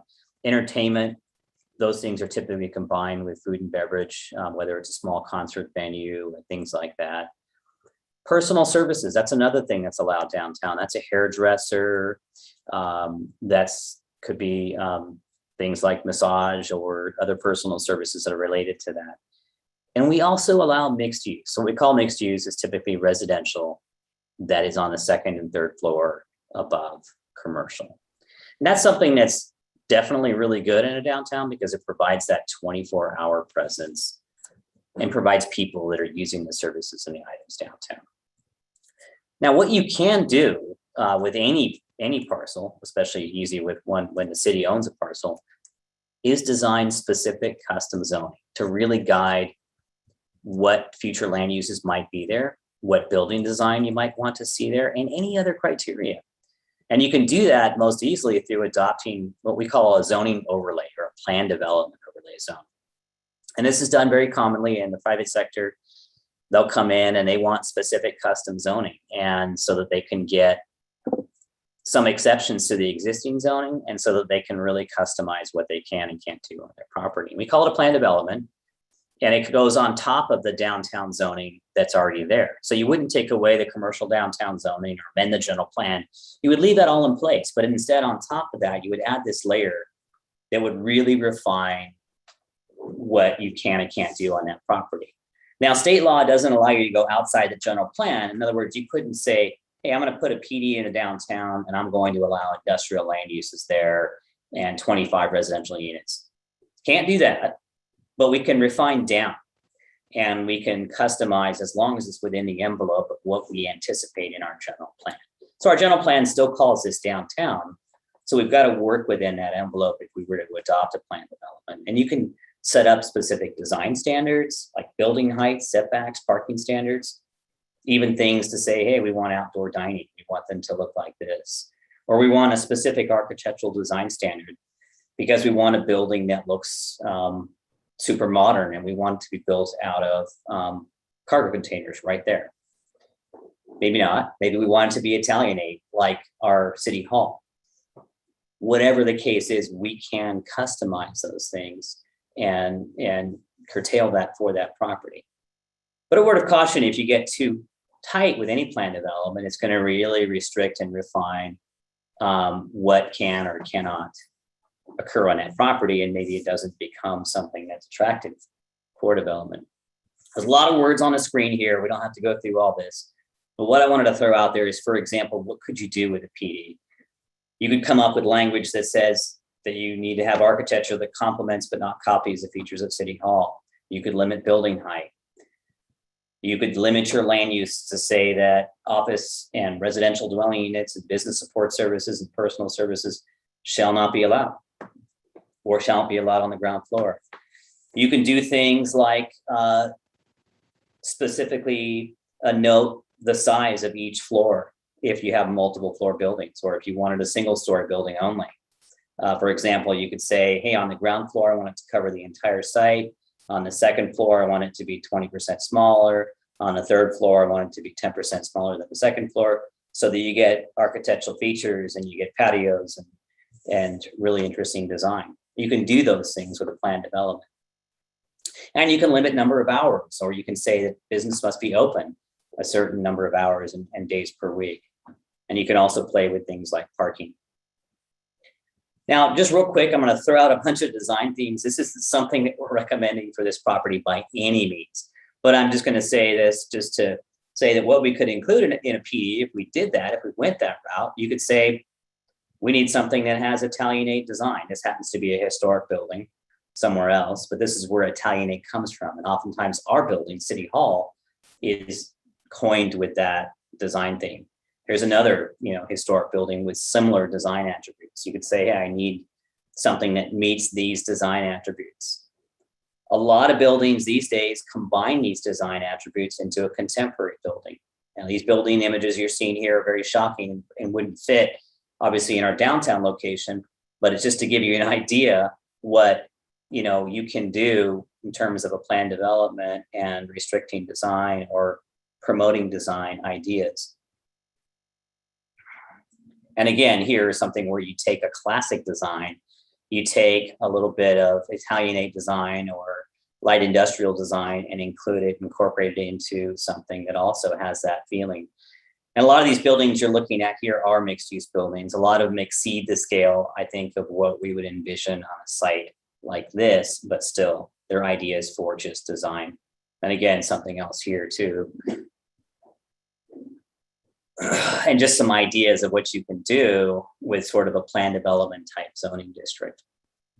Again, not intended to be exactly what could go here, but if you took forms of some of these ideas and said, oh my gosh, we could even bridge over the plaza and do something really unique. This is, of course, a little shocking for that location. But again, these are just ideas and concepts. And what we have around the park right now are primarily these single-story buildings that, this is the newest one actually in the series that did make some attempts to complement City Hall that was built about 3 or 4 years ago.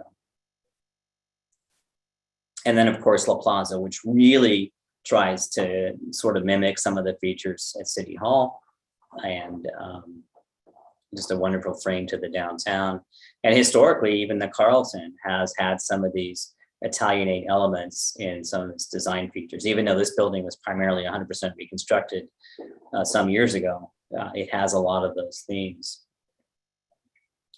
In most cases, a lot of these are definitely improved over the architecture that we're seeing on this site today. So this is the existing structure of the site. It's been evaluated very carefully by professionals just to evaluate the structure to see if it could be moved to another site, since there was some interest in this building. However, it has been determined it's not salvageable. It has significant dry rot in all of the walls and lumber. The roof has been damaged to such a point where it leaked for a number of years, and the floor is damaged. So it's not much left to it. When it was moved to this site, it was actually a portion of another house, as it was, that was built at an earlier time. So through its decay and time, it's no longer salvageable, and it does need to get removed, regardless of what decisions we make on this property. And I think the removal of this particular structure is really going to help, just with the aesthetics of the property as it is. Now, something to consider, I think we mentioned it in your staff report, is the Surplus Land Act. And why am I bringing this up? If we were to move forward with a plan development, and let's say we adopted some zoning on this property and said, well, I think we're ready to let go of these properties with some really careful guidance to someone that wanted to submit a proposal or some qualifications to do something really cool on this property. We would have to utilize the Surplus Land Act, that's Assembly Bill 1486, before we let those go to someone like that, because we'd first have to offer these to a developer of affordable housing. There's a 60-day noticing process that goes with that. And we still have to require, though, that person who purchased a property has to follow city zoning. In other words, they have to follow the allowed density, which on a small property like that is between 1 and 3 units. And they would not be able to develop residential on the ground floor. It would have to be on an upper floor. They'd have to provide parking, and they would have to develop it in accordance with all of our other zoning and development standards. So in summary, that property or any of those properties would not be conducive for affordable housing development anyway, although we still have to go through the Surplus Land Act process. I have spoken with several of our affordable housing developers in our county just to talk about this topic roughly. There's certainly not an interest in that. It's just too small to be feasible. And especially since it's only second story, and because of its location, it probably would not spark any interest, but still something to be aware of. And I think it's something that we can talk further about down the line if we decide to go that way. But the recommendation that we are talking about tonight is really to, if we can get into this plan development overlay zone, and the city council can guide staff to come back with some portions of that, so we can draft a plan development overlay zone to guide future development of these vacant lots. And in any scenario that can help with these properties, even if we choose not to declare them surplus at this time. Just as an example, if we go that route, our next steps, and if we did that PD overlay zone for these sites, we would then also have to come back, if we decided to let go of the properties, to proceed with a declaration of surplus land, and a more in-depth analysis of the Surplus Land Act. And then we'd have to come back with an RFP or RFQ to offer the sites to developers. And then if there was a successful developer and we got through the Surplus Land Act process, then of course there would be still a development view and construction permit process and design review committee process, and if warranted, even the city council process to review development on these properties. But for now, I'd like to just open it up to questions of council and talk about some details. Thank you. Thank you, Director. And Mayor Pro Tem, I see your hand. Let me set the stage for a second so that we're all clear, and then I will get to you. So Director, what you need from us tonight seems to be threefold. Number one, you want to know which option we would like to move forward with. Whether it's the PD or, do we all decide we want to do parking or, something else. So you want us to decide on use. You want us to, if we go the PD route, you want to get an idea from us of what do we want that look and feel to be? What do we want you to bring back to us? And then number three, you want us to approve the demolition of the unsalvageable house that's on there. That's correct. That's accurate. Okay. And I think this is so interesting because this is something that we recently, well, not that long ago, maybe 3-4 years ago, that we did with the Creekside building, was somewhat similar. So there's so oftentimes that there might be members of the public that say, well, why is this business going in there? It just seems to not be a good fit. And they kind of look to the city like, why are you allowing that? And we don't control what businesses come and go other than by our zoning code. And so we actually have a unique opportunity similar to like we did with the Creekside building. So several years ago, the redevelopment agency owned the Creekside building. And what we were really clear about as a council is that we didn't want that to become a building of medical offices where people came and went and didn't really contribute to the economic vibrancy of the downtown. And so I don't know, Director, if you want to take even just a moment to talk about a few things that we did on that project to really make it what it is today, when you see the vibrancy over there with Wildfields Brewing and the Chamber Bridge Works and all of that, some of the things that we were able to do in that sale agreement. A little different than this, but a similar type of thing that we're doing. It is, and it was different because it's a finished building, but nevertheless, we did offer that building for sale with some deed restrictions that really guided the land uses that could go in there. And fortunately, we got a really good property owner that also worked with us on helping to attract the right tenants into that property. And staff worked with them to attract those appropriate tenants and work with the designs of each of those tenants' floor plans and their spaces. And it's become a very successful location with the Chamber of Commerce, the co-working, a great little microbrewery and restaurant, now a karate studio actually too, that brings in parents and kids, and then central offices for a physical therapy business. So there's people working in there day and night, there's people entertaining in there, and there's people, a great restaurant and a great brewery. It's just become a really exceptional spot, even though it's kind of tucked away in a back corner there. It's become a very successful conversion. And there's even one more space left available in there where we're trying to work together to attract a restaurant to that location. Just need a little more synergy there, and I think that'll happen. COVID's delayed us a bit on a lot of things in town, but I think things are going to tremendously improve in a very short time. Yeah. Thank you for that. I think that gives the public and even some of our newer council members just to see what is possible and what we've been able to do in the past. So now we'll go to questions of council before we go to the public. So I saw Mayor Pro Tem Newsom. You have the floor. Thank you. Phil, some of the questions, I mean, it's a lot of information to digest and to make a decision up front. Are we going to do any community outreach to see what the public wants put in that place? We don't have a plan for community outreach right now. We can. And even if the council said tonight, hey, just move forward with the building demolition and come back with some plan development ideas, you don't have to decide what happens on this property tonight. I don't think staff's saying, hey, make a definitive decision. We're saying, here's some ideas.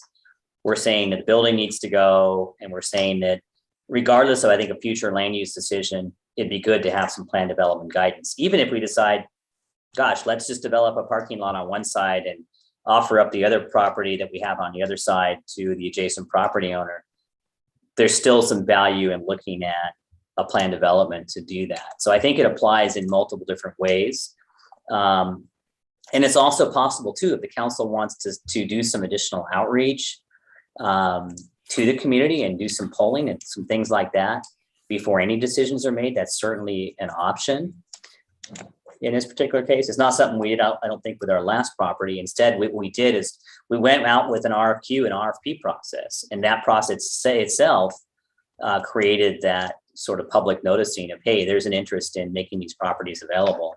And these are the goals that we have to do with it. But I think that also I will say that it's not that we haven't done any public outreach on it. This particular topic has been a significant discussion for a decade. And there's been a lot of past outreach on ideas for this, in addition to our most recent strategic planning and discussion, which was very well publicly noticed. So I think there's been a lot of discussion. I think that's why we're not really speaking in a vacuum right now when we speak about it, since there's quite a history. But certainly we are open to whichever way council wants to go. And if we want to do more outreach, we're certainly open to doing that. Okay. I bring it up because we started to get a few different ideas from the public when they saw this on the agenda of what they'd like to see the city do with those lots. So I wanted to see how much we have got the community's weigh in a public forum like we've done in some of our larger projects around town, not necessarily in this building area. And then the other question I have is, have we been in contact with the privately owned lot next to the city one? What is that, 12? Yes, we have. Do they show an interest in developing? Obviously, the existing lots are really small. I think in your detail, you said they're 25 feet by 100 feet. Yeah, so the lot is too small to develop by itself. So that property owner has expressed an interest to be able to acquire the lot adjacent to make it feasible and to make it pencil to develop a project. Otherwise, it just doesn't work on its own. It's a really skinny building, if that.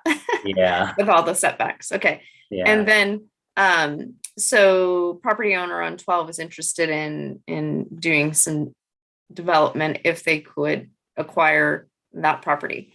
Are we allowed to make PD overlay on 15, 16, and 17, but not modify 13 if there's a development? Yes.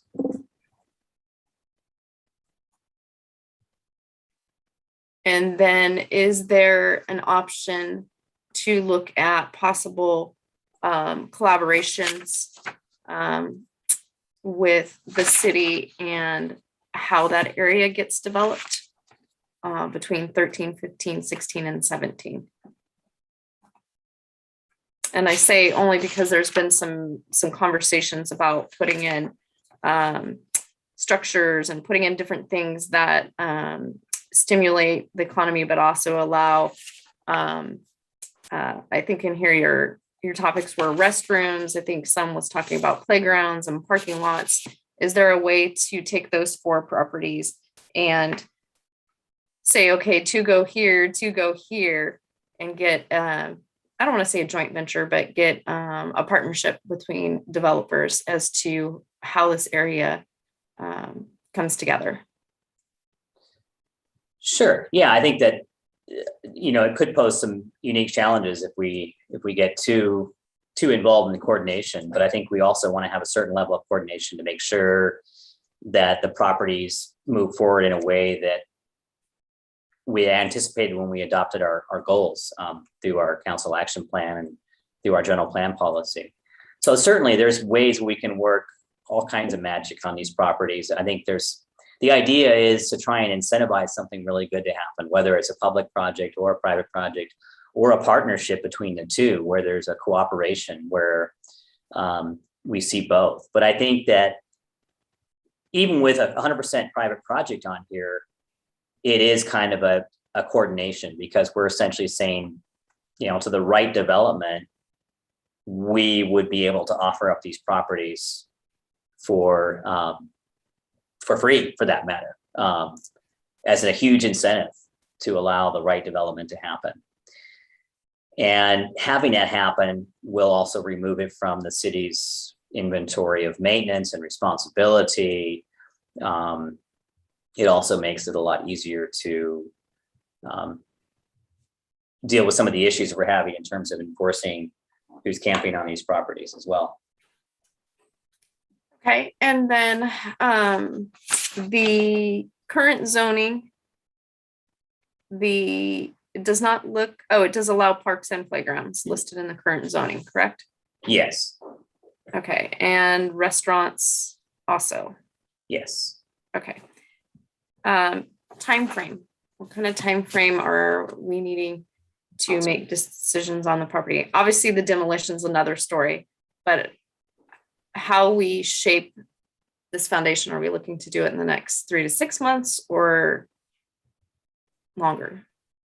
Well, if the council said tonight, you know what, go back to your desk and design some PD zoning with some ideas that we gave you, that process in itself would take 3 months or more to do.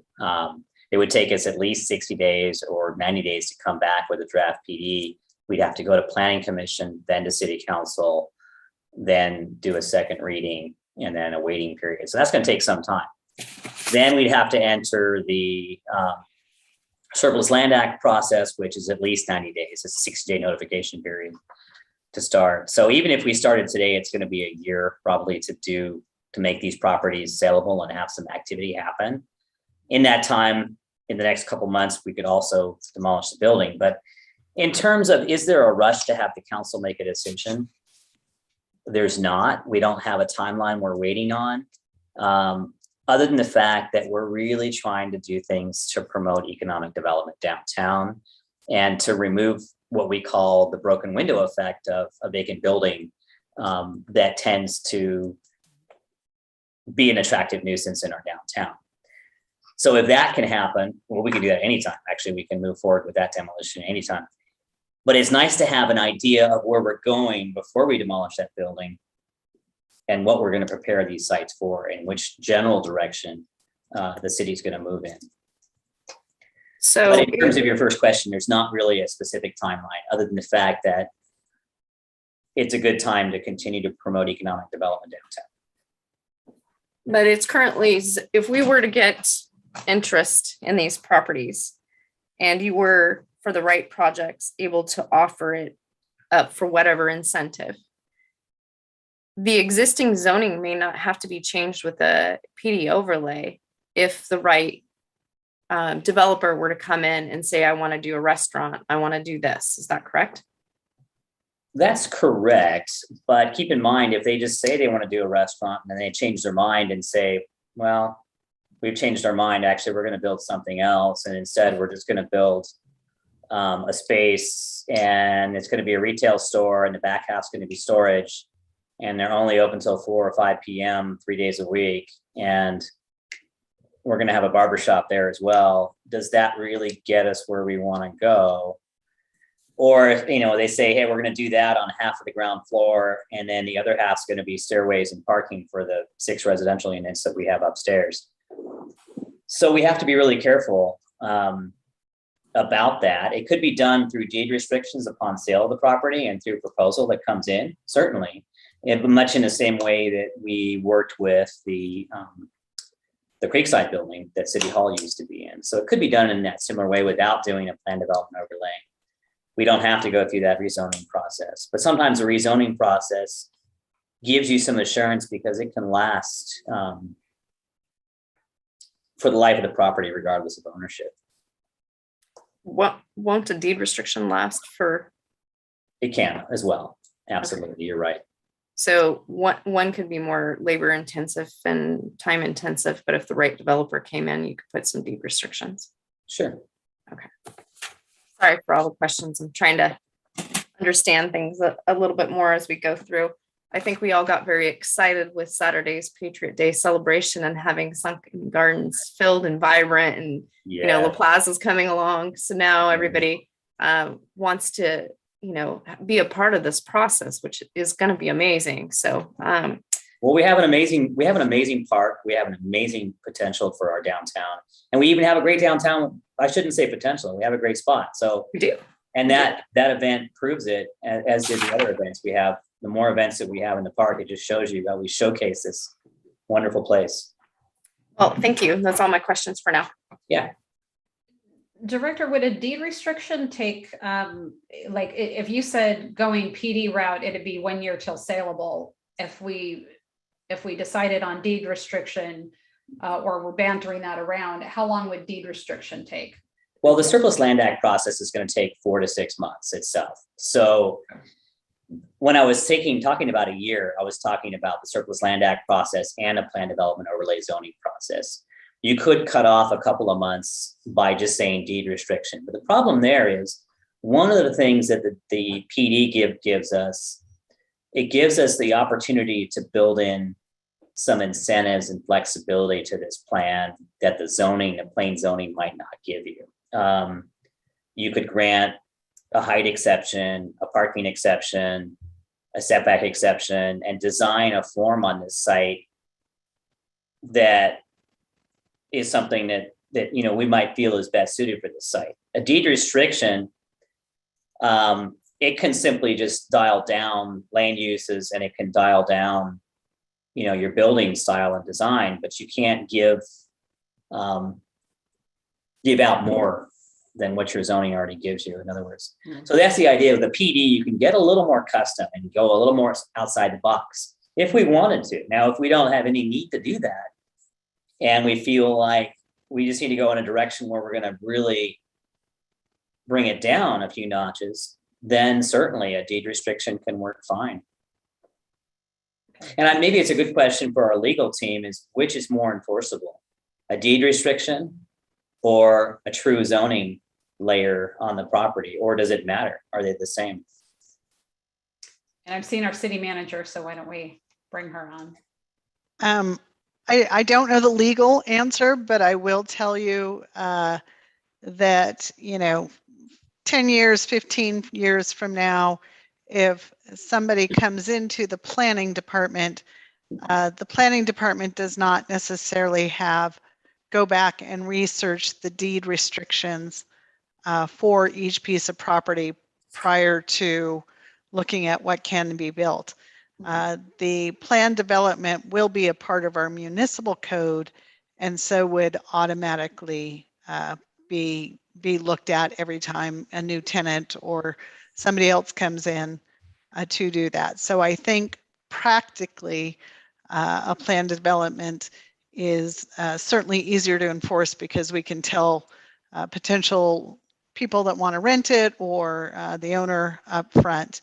I will also tell you that no matter what, we're going to have to go through the Surplus Land Act. Right. And the Surplus Land Act does require that we do offer it to people that are going to develop some portion of the property as affordable housing first. And that certainly as they develop that affordable housing, that it is subject to whatever zoning is on the property.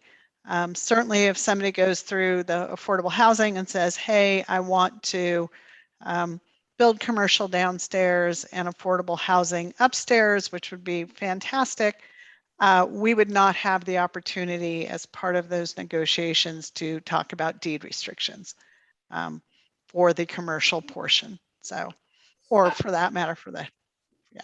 All right, thank you for clarifying. I appreciate that. Mm-hmm. I saw Councilmember Funk first and followed by Councilmember Darris. Thank you. Had to check to make sure I was unmuted. A number of questions. If we usage were in this space that involved outdoor dining, whether that's just a place to sit and eat your cookies or drink your fancy drink, or a place to eat a sandwich or have a more formal dining. Are there spaces, if you go back to what you were just showing? Oh, sorry. Sorry. Can you check about where could outdoor dining occur on this site? So there's a number of options based on how this could be designed. For example, someone could build a building and they could leave themselves a 10-foot space at East Mall. They could leave themselves a 10-foot space at the plaza. They could leave themselves a 10-foot space at the back. Anywhere around this site, they could notch out an area to do that. But in addition to that, imagine there being buildings on both sides of this plaza. They can utilize the plaza with encroachment and put outdoor dining along and on this plaza. As long as we can maintain accessibility and accessible path of travel, that's the idea, is to have land uses that sort of blend into these public and private spaces, just like we would with sidewalk dining, just like we want to encourage with our new plaza across El Camino, where eventually we'll have restaurants and other land uses that open up onto that and share that public space with an encroachment permit and get that sidewalk dining. So you could use a combination of the plaza, and you can use a combination of the sidewalk and private land to combine spaces to create enough area to have that outdoor dining in that shared space. Okay, and that would be a shared space that's essentially within the bounds of what you see outlined here right now. Correct. Yes, and like I said, it can even extend a little bit beyond that through encroachment on city property. Okay. You mentioned having that kind of dining on La Plaza. Is there, as we're developing things that would involve food trucks and other kind of informal usage, just for that, is there enough demand for regularly for that sort of thing that we could handle having food trucks in the La Plaza area and also need another plaza area right nearby? Or are they kind of competing with each other? Right now, there's not enough demand to support that. And the idea with our plaza across El Camino was to have a place where food trucks can pull in and on occasion have a food truck court. But in order for food trucks to be successful, they have to have a lot of foot traffic. They either have to have an event going on, or they have to be supporting a business like Ancient Owl, for example, has food trucks occasionally, and so does Rack and Tour, and so does some other businesses. There's got to be a business right there that they're supporting, or an event right there that is supporting. Unless you've got a really high density city and you've got a permanent food truck court, then it works. And that's been discussed as an location downtown. A lot of private property owners have discussed creating a food truck court. The idea has been tossed around even in Colony Square, but there still hasn't been the demand to do it because we currently allow it to happen and we currently encourage it to happen, but it's not happening yet. And so I think if you said, let's design this area as a food truck court, and we've already designed the plaza across El Camino as that, and you already have the option at many private locations where they can park in private parking lots. We even allow them to park on the public street for periods of time in front of businesses. And it's still not happening. So we're a little ways out from that yet. I think we're in a spot still where we need to develop the nightlife and the restaurants and the entertainment facilities and the cultural facilities to warrant that kind of demand. And we have the population here for it, believe me, but they're all going somewhere else or they're staying home. So, so we need to really create that draw downtown, and then you can get there. But I think there's some things that have to happen first, and activating these spaces with land uses that are permanent land uses, whether they're on this site or within one of the sites around Sunken Gardens Park, or as La Plaza gets going, it'll be a big part of that synergy as well. As we're looking to develop that life after 5 o'clock in the evening in this space, is that something that we can address in the plan development overlay, where we would, I don't know if you can mandate hours of operation that go later, but can we, do something that tweaks that or requires that we expect businesses that would be ordinarily be open until at least 6 or 7 o'clock and that kind of thing, and open. Absolutely, you could put it into a plan development, and you could also put it into the qualifications of whoever the property goes to. So if you've got 4 or 5 different people that are proposing to do something on this property, you could design it to give it to those that want to develop a land use that is going to fit the characteristics of what the community desires there. Okay, so that could be handled through the RFP, RFQ. One of the other considerations on that side of this is the tree canopy, because part of what makes that space so lovely and so inviting for all kinds of people, some we want, some not so much, is that it's that beautiful tree canopy. Can we if we use a planned development overlay approach, can we manage set some requirements around what happens with some portion of those, retaining some portion of those trees, or do we have to keep 17 where most of the trees are out of the PD, or handle that lot differently in some way in order to make sure that the tree canopy is preserved? We could do any and all of those things. I will note that there are 3 trees on the property, primarily on 15 and 16, that are problematic because of their growth pattern, and they're at an extreme angle. And one of them has grown into the foundation of the yellow structure. And I don't know if it's going to survive the demolition. And then there's one that was cut off and it's a stump and it's regrowing. There's a couple trees there that long-term are going to be problematic for maintaining near any public uses or structures, because things are going to happen because of their growth pattern.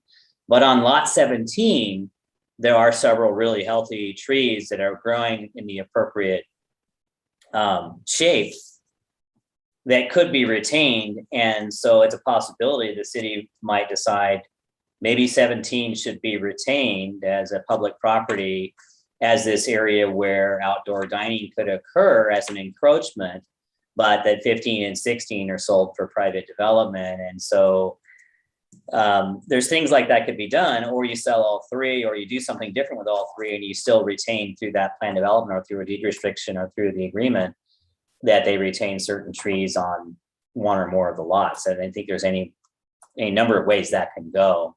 If we get an arborist to look at that and say, hey, which ones are going to be the ones to save on this property long term, which the ones that are going to add value, keeping in mind that we planted new trees in Centennial Plaza, and there's beginning to be some succession and overcrowding as those trees grow.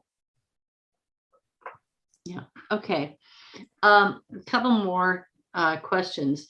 With regard to the destruction of that property that's not, structure that's not salvageable anymore, if that is, and in terms, I know that it's part of what makes this area more of an attractive nuisance, the building itself, and also, it helps contribute to an area where people gather who want to shoot drugs or sell drugs or do other things, or gather because when they want to make it their living room because they have no place else to go.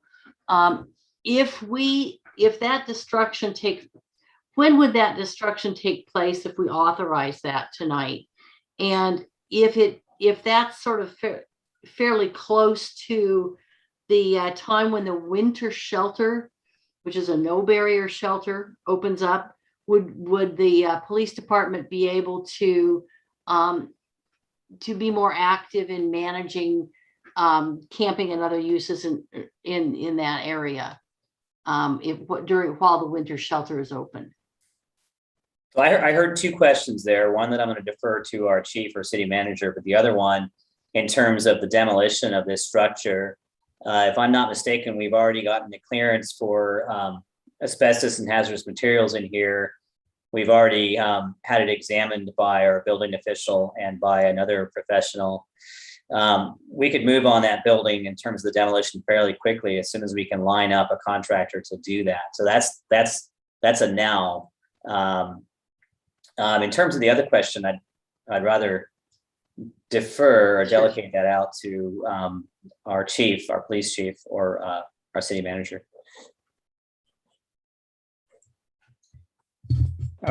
Sorry for not having my video on. My camera's not working tonight for some reason. This is Bob Masterson, your chief. And in answer to your question, Councilmember Funk, we could increase our patrols there. It would still be contingent upon whether there's availability at the shelter and whether we can enforce it if there's none. Right.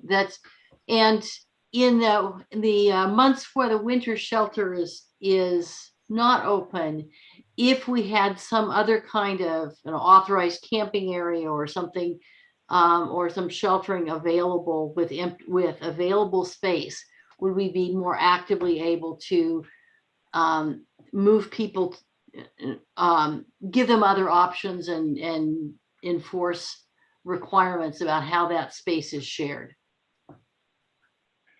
A couple of things. Number one, on demolition of the building, depending on what the demolition of the building would be listed as, if it becomes public park or just an abandoned lot, would be determined how we enforce the area. If it's just an abandoned lot, although city property, it's not a park space yet and adopted into a park space, it would be treated like any other trespass and not subject to the Boise decision. And the other aspect of your question, if the winter shelter, if it's not winter time, we'd enforce it just the same as anything else if it was considered a public space. It's all dependent on availability of housing for people. Right. Okay. And then with regard to, there's a lot of interest we heard from people about bathrooms and making a public bathroom available, because it's very hard, whether it's your elderly father or your toddler that you might be walking around downtown with. It is uncomfortable not to have any access to that. But during business hours, City Hall has lovely bathrooms that are available to the public. Would it be possible to put better signage out there so that people actually know that that is an option? So that at least during the hours that City Hall is open, that people could be reminded that they can use those public bathrooms. We could absolutely, that is a possibility, and we could do that. We do that during farmers market and some other small events, but we could have it out there more regularly in addition to on the City Hall doors. Yeah, because by the time people get to the City Hall doors, they've already discovered, they already know to look there. Yes. It's further out, in the park area that people wouldn't know to look unless there was a sign or symbol that indicated there's a bathroom here. Absolutely. And then last, in the course of developing doing the PD overlay planning, is that something that we could have a study station together with the city schools committee so that we can get some input from the schools and the school leadership? Because it's the interface between the folks who are attracted to this area for all kinds of different reasons, and junior high school kids in particular, that can make for some very troubling and toxic interactions. And it would be good to have, thoughtful input from those folks in that process. We can do whatever the council directs as far as that. We could also have it to be a topic of discussion for the city schools committee. I think we want to bear in mind, unless we want to revisit some of those goals for this area on changing the face of the Sunken Gardens and what is going on around the Sunken Gardens. I think that is a big focus of where we have been discussing and why staff is bringing forward this PD recommendation to try and get those right uses in there on what we think is going to cause the rest of the Sunken Gardens to slowly change to what we've heard over and over again, not just from the community at large, but also the schools would love to see restaurants and shops and activities happening around there too. So certainly it feels like we've had a lot of discussions about what we want to see around the Sunken Gardens over the years, many, and we can certainly do whatever the council directs. Okay, thank you. Councilmember Darris. Thank you.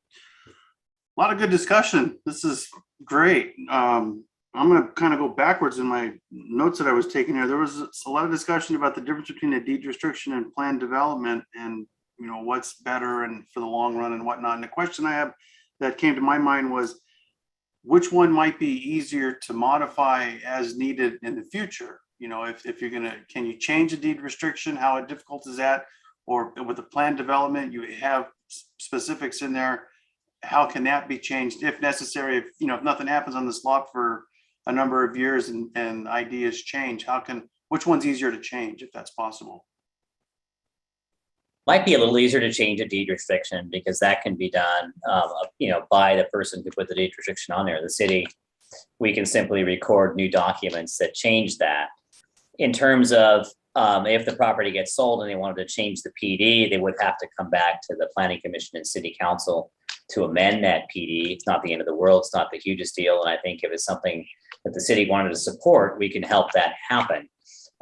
So not the end of the world, but I think the one main point here that I don't think I really hit on really hard, why the PD and not a deed restriction, is partly because of the fact that, we do want to make these properties, we do have to make these properties available through the Surplus Land Act, and our zoning prevails through that. And whatever we set up for zoning here, the future buyer of that property, whether it's someone who wants to do affordable housing or someone wants to do a commercial project, needs to comply with that zoning. So the deed restriction it only happens upon the sale of the property after you already have a buyer. So I think that tends to make that plan development that much more powerful in terms of guiding the property towards what our general plan wants to have happen here, what our action plan wants to have happen here. Okay, that's kind of what I was understanding as well. I think a plan development, a PD for this area is important for us to be able to direct how this is going to energize this area and make sure that the right thing is put in place. So with that in mind, on plan developments, you had mentioned that one of the limitations that we have is we can't go outside the general plan for the area when we implement something in a plan development. I just want some clarification on that.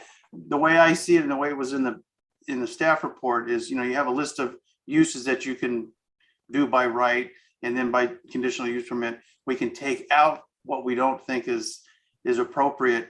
Can we add things in there or is that's not in there that say, well, this is something that's in another zone that we want to put in here. Is that going outside the general plan? Is that something that I want to see if I understand how that works? Sometimes you can add land uses, and you can only do it when they fit the description that's noted in the general plan. And there's actually a paragraph in our general plan that describes the downtown. And if you find that that land use fits within that description of the general plan, you can add it. Some of the general plan designations actually have several zoning districts. In our downtown, it's only one zoning district in that designation, but there is probably some flexibility of land uses you could actually add, and it would be legal and legitimate through the plan development process.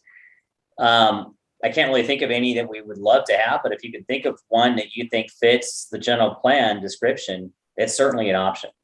So you don't have to exactly just choose from the list that we have published in our zoning document. If there was something creative that we really wanted to see here, such as a swim up bar or something like that.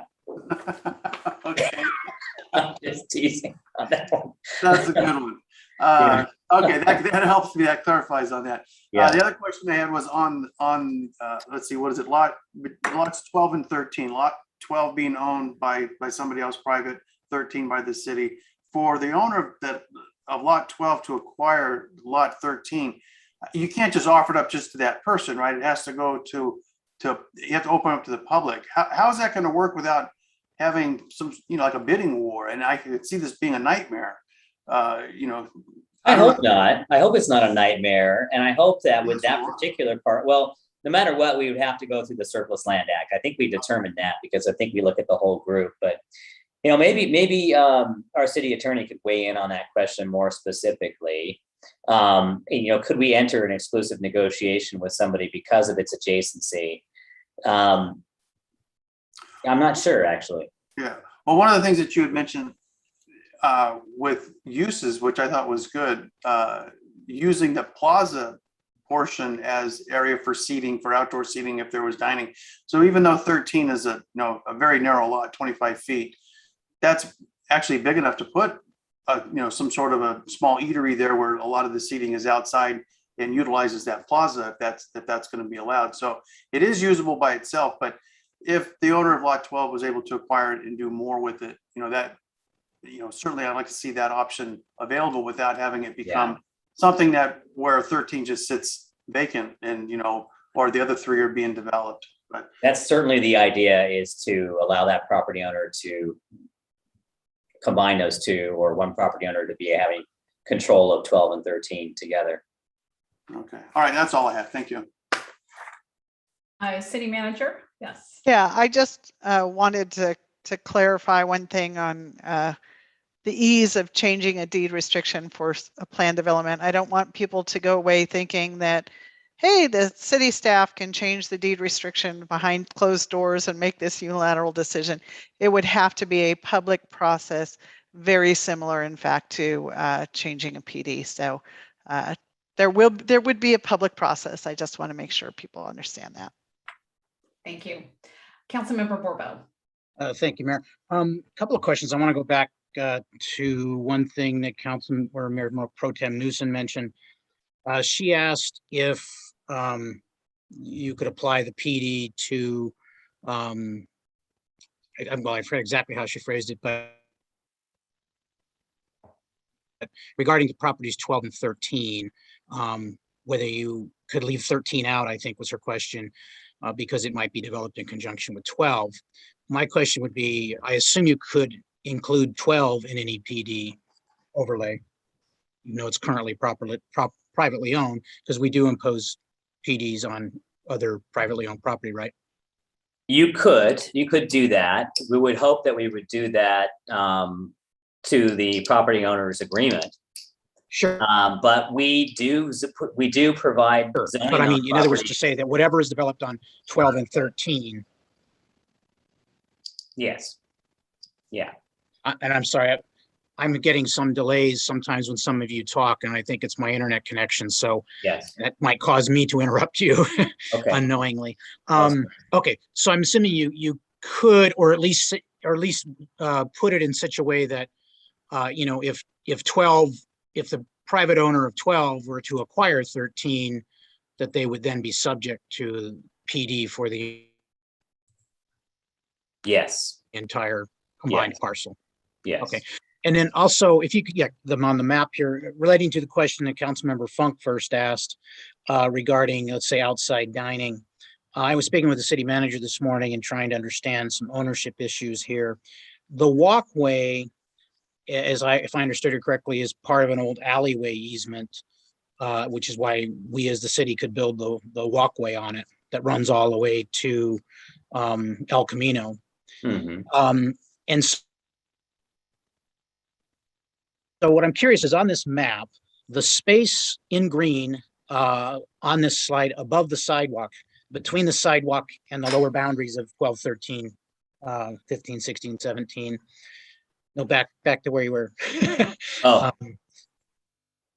Yeah, in other words, if you like right below the blue box and of 12 and right below the blue or the red box of 13, that area right where your cursor is and the corresponding area on the other side of the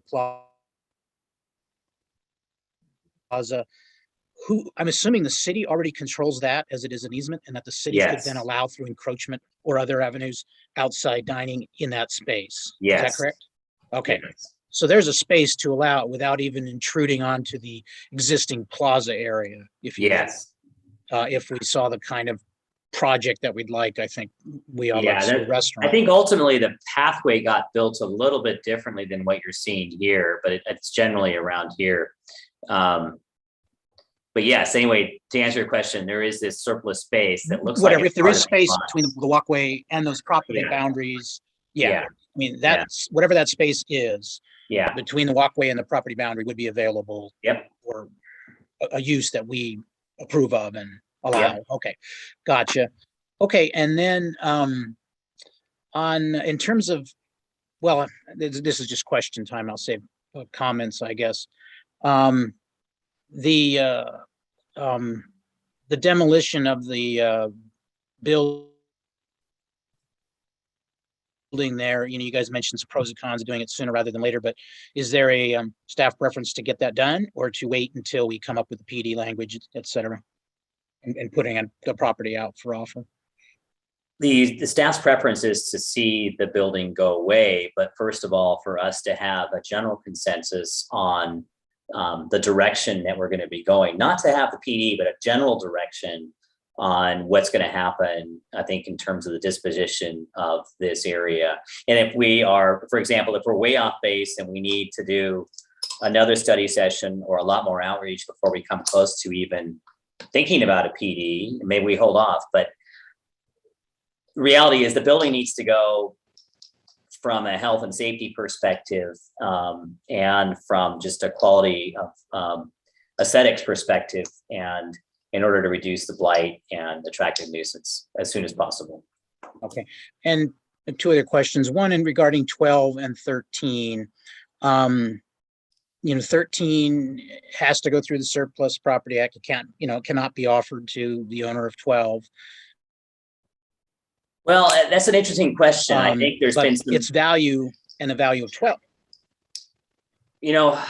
13, if we came in today, I think that because that 13 is directly adjacent to a privately owned property and is actually less than 5,000 square feet, I think there is a discussion I think we need to have legally as to whether that needs to go through the Surplus Land Act process. Because properties that are less than 5,000 square feet that are adjacent to a privately owned property aren't subject to the Surplus Land Act.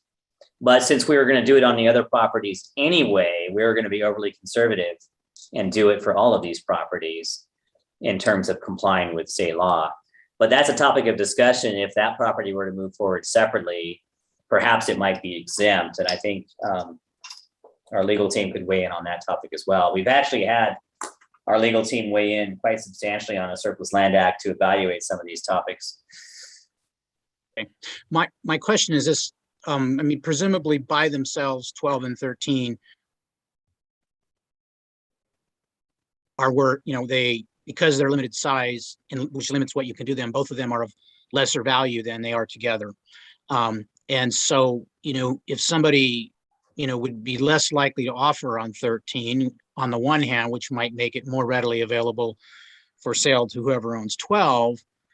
By the same token, somebody buying 13 might want to buy 12 also. Could somebody come in and say, well, I want to buy 13, but only if I can buy 12 from the private property owner? Yes. How would it, because the private owner Yeah. of 12 isn't ready to do something with it? They might, how would that play out in terms of dealing with the city on selling one contingent on buying the other? It might be a little more of a process, and I think we'd have to have a willing property owner on 12 to enter into that kind of situation.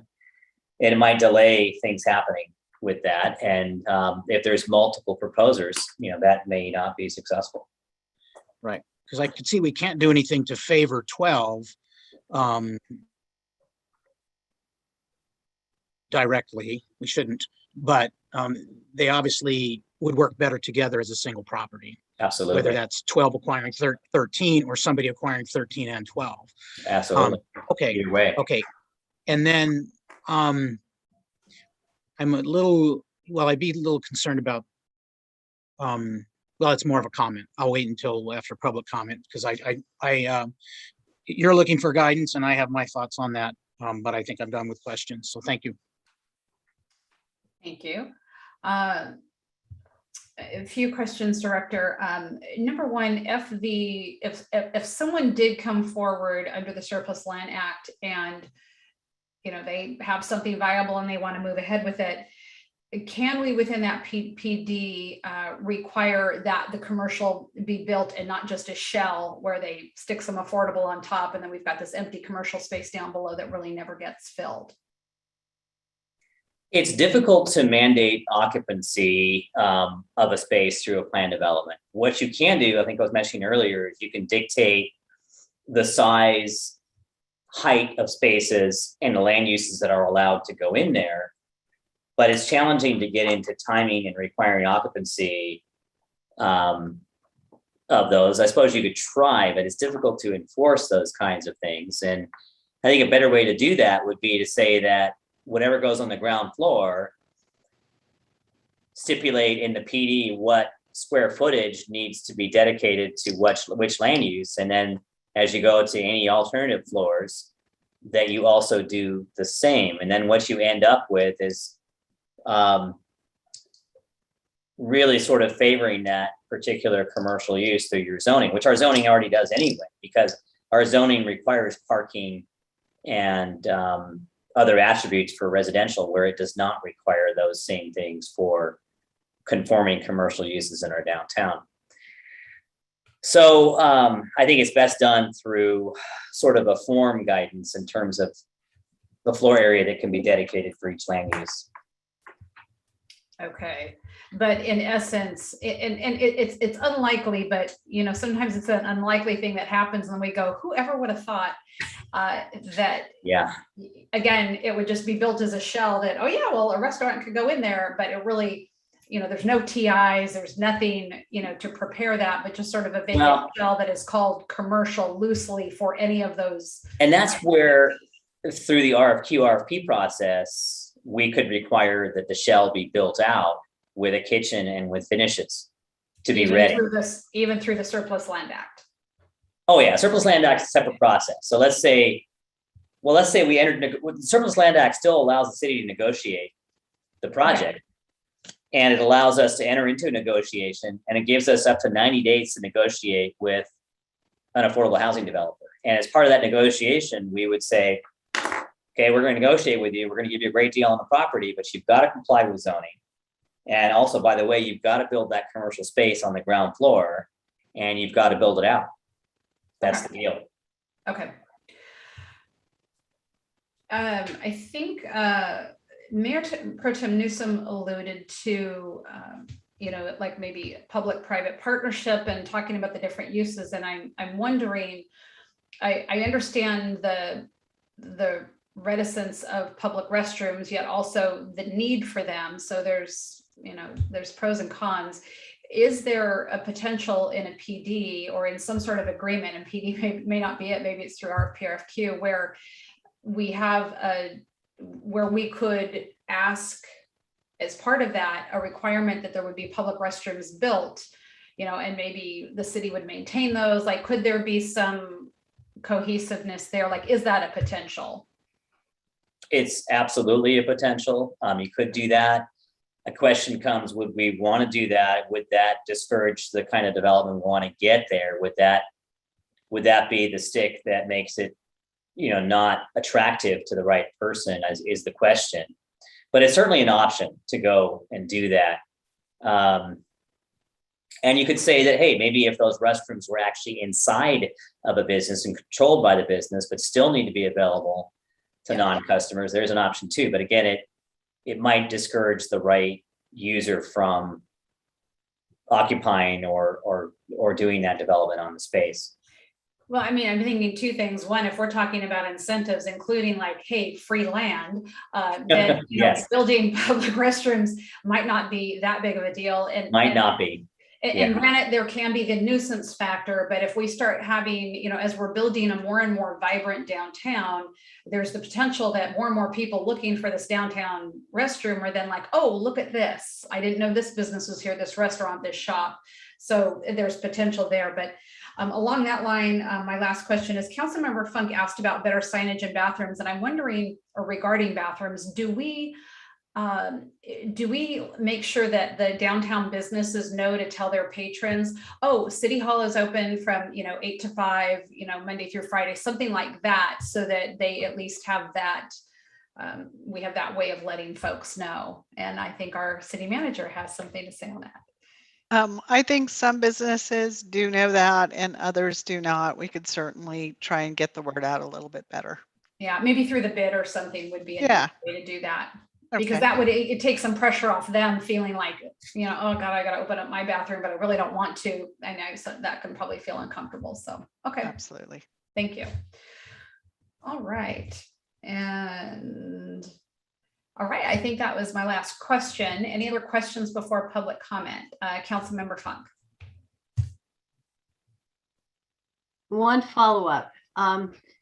Phil, in one of your pictures, you had a sketch out that included a building that would be on encompass property 13 and 15, 16, or maybe all 5 properties, including 12, and have a roofing or sunroof sort of thing over the pathway.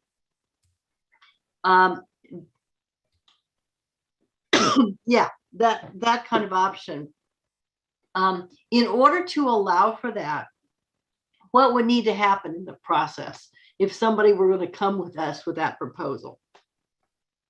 So you could do that by one of two options: by selling the underlying plaza property, but maintaining an easement over it to allow for public access all the time, or by doing a creative encroachment permit to allow that structure to encroach over a city, we'll call it right of way. So there's a couple different ways that could go. And obviously this is not a design idea for that space, but it just kind of goes to show that you can do creative things with a public open space, build over it, whether someone has a patio that encroaches over it, an actual pedestrian bridge that connects 2 buildings, a roof that goes over it, creative lighting that goes over it and connects the 2 spaces. So many ideas that you can do with that, whether it becomes part of their ownership or whether it becomes just an encroachment. And, either way, we probably want to maintain an easement to go through if we were to sell it and have that, access through. And so I think as staff, we've entertained all these different ideas. What's going to make this space, the most interesting and the most attractive and the safest? Council, or Mayor Pro Tem Newsom, did I see your hand? Yeah. Can we take a break before we go to public comment? That was my plan. So you were going to be my last question. I think we have no others. So I see, why don't we take it's 8:44. Why don't we come back? Let's say 8:55. So about 11-minute break. I think 6 is too short and I like to come back on the evens. So I'll come back at 8:55 and then we will open right up to public comment on this item. All right. See you in a bit.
All right, I think we're ready to get started again.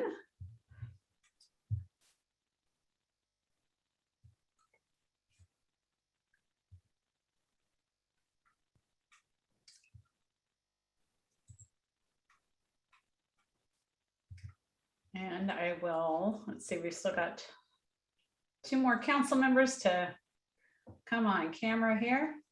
Make sure you're here.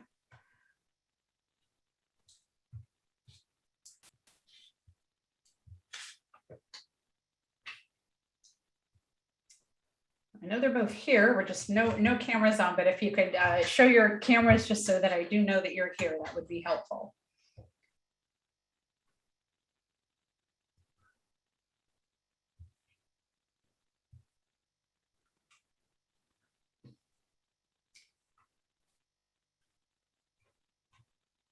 All right, well, I see them here, and so I am going to go with the assumption that both Councilmember Dares and Councilmember Funk are here. I'm seeing Borbeau and Newsom. So let's coming back here from our recess, and we will go now to public comment. So we've had quite a bit of questions, discussion with staff on the options that we've been talking about, and how we want to move forward. And so we will move to public comment, open that up, and you can speak to this item by raising your hand using the icon at the bottom of the screen, or if you're on the phone, simply press *9. And I see Deborah McCrell. You are first up, and you have 3 minutes. Hi, thank you very much, everyone, for hearing me again. That is such a beautiful area that we're talking about, and I'm so glad that the city owns it. We have the perfect climate, and it's a great walkable outdoor area. And I would like to see open space remained like in lot 15 and 16, where you could have bathrooms and tables. We're centrally located between all of our new plazas and the theater, and it's a great location right in the core. We currently have so many festivals in town, so many great things. I mean, I love watching our town come to life, and we all want more, but we need to be able to support that. And that's very valuable city property. And we got to think about that for future use for all of us. I think that there's been a lot of talk about having maybe a restaurant, and I think lot 13 with its sidewalk adjacent area and easement and potential for lot 12, but we don't own that, so we only need to worry about 13. I think that should be zoned to be a restaurant that has a required build out, and if it's mixed use, okay. Not residential though, because you have parking and it doesn't fit with the neighborhood. We want more people, we want more things going on. We currently have these great restaurants and shops, and a lot of us have done downtown events. And I got to tell you, it's not really comfortable when you need to use the restroom. You know, you're in a little boutique, or, you know, and a lot of times they'll even tell you we don't have a restroom. And also, as a mother that has driven to the Fine Arts Academy and the middle school and walk my dog in that area, and also have 2 kids at Dr. Pambram. So I spend a great deal of time in that area, and it is awesome.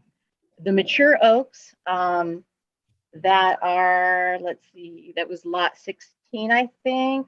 Oh, sorry, lot 17, where the mature oaks are next to the parking lot. That's perfect. Our property would be parking lot, big mature trees, and then restrooms and tables. And then you have the sidewalk area. And then on the other side, you could have a restaurant, mixed use upstairs, and lot 12, and that potential move forward however which way. It'd be great if we could get it and, you know, get something great there. But then that fits in with the buildings where they would begin on the other side of the walkway.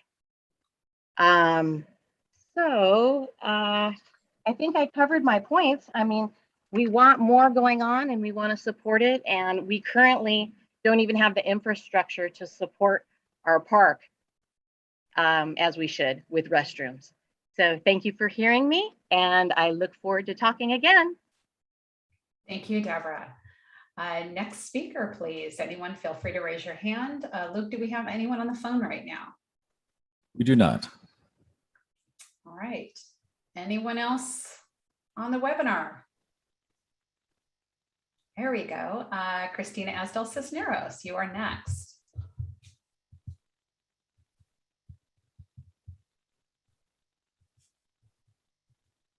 Can you hear me? I can. Okay. Yes, I just wanted to make sure that a few extra people spoke tonight. For one thing, I would love to hear more if this is a complicated issue, but my first thought was that I've never had trouble parking in Atascadero, even for like Colony Days or Winter Wonderland. We're always able to find a place to park. So I don't know if the new La Plaza is going to complicate that at all, but I think that was just my immediate thought, was that I would prefer not to have parking. I'd also echo some thoughts about a public bathroom. And I see what Mr. Dunsmore was saying about how we wouldn't want to have that until there's a more lively downtown, but could we possibly save some space for it? And I also would like to ask that we do more public comment, because I feel like I would love to hear more people's ideas before I can give more of my own opinions. I just think hearing a lot more elaboration from people all over the community would be really helpful before I can give any more thoughts. So that's it for me. Thank you. Thank you very much, Christina. And anyone else who's wanting to speak, if you please raise your hand now, otherwise we will be closing public comment. So go ahead and raise your hand if you are here and would like to speak. All right, last call. I am seeing no hands, so we will go ahead and close public comment and bring it back to council for a discussion. So let me first do this. We've got our 3 items here that we're really looking at, and number 1 is which option, and that's the biggest discussion, obviously.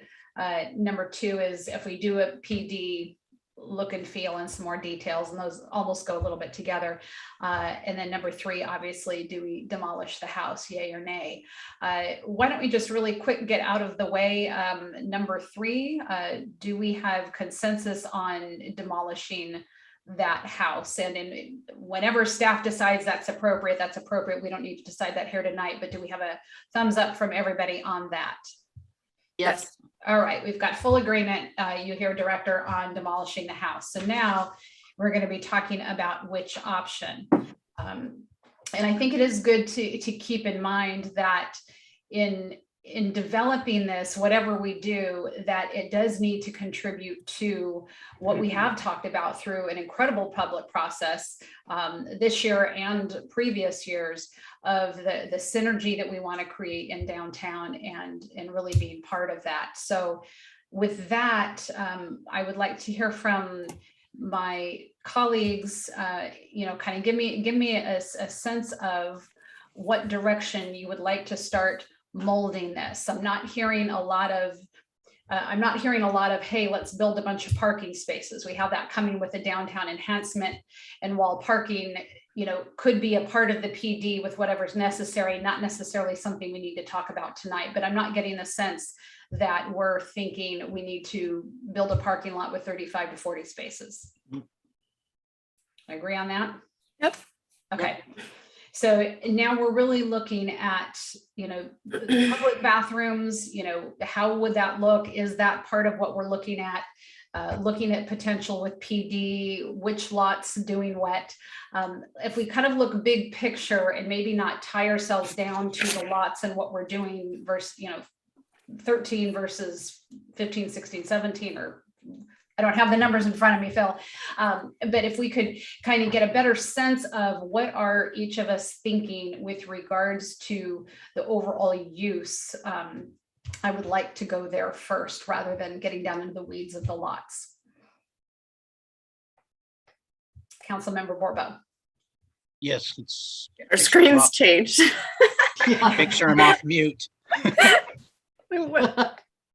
No, my thought, I agree, parking is not fruitful from my perspective.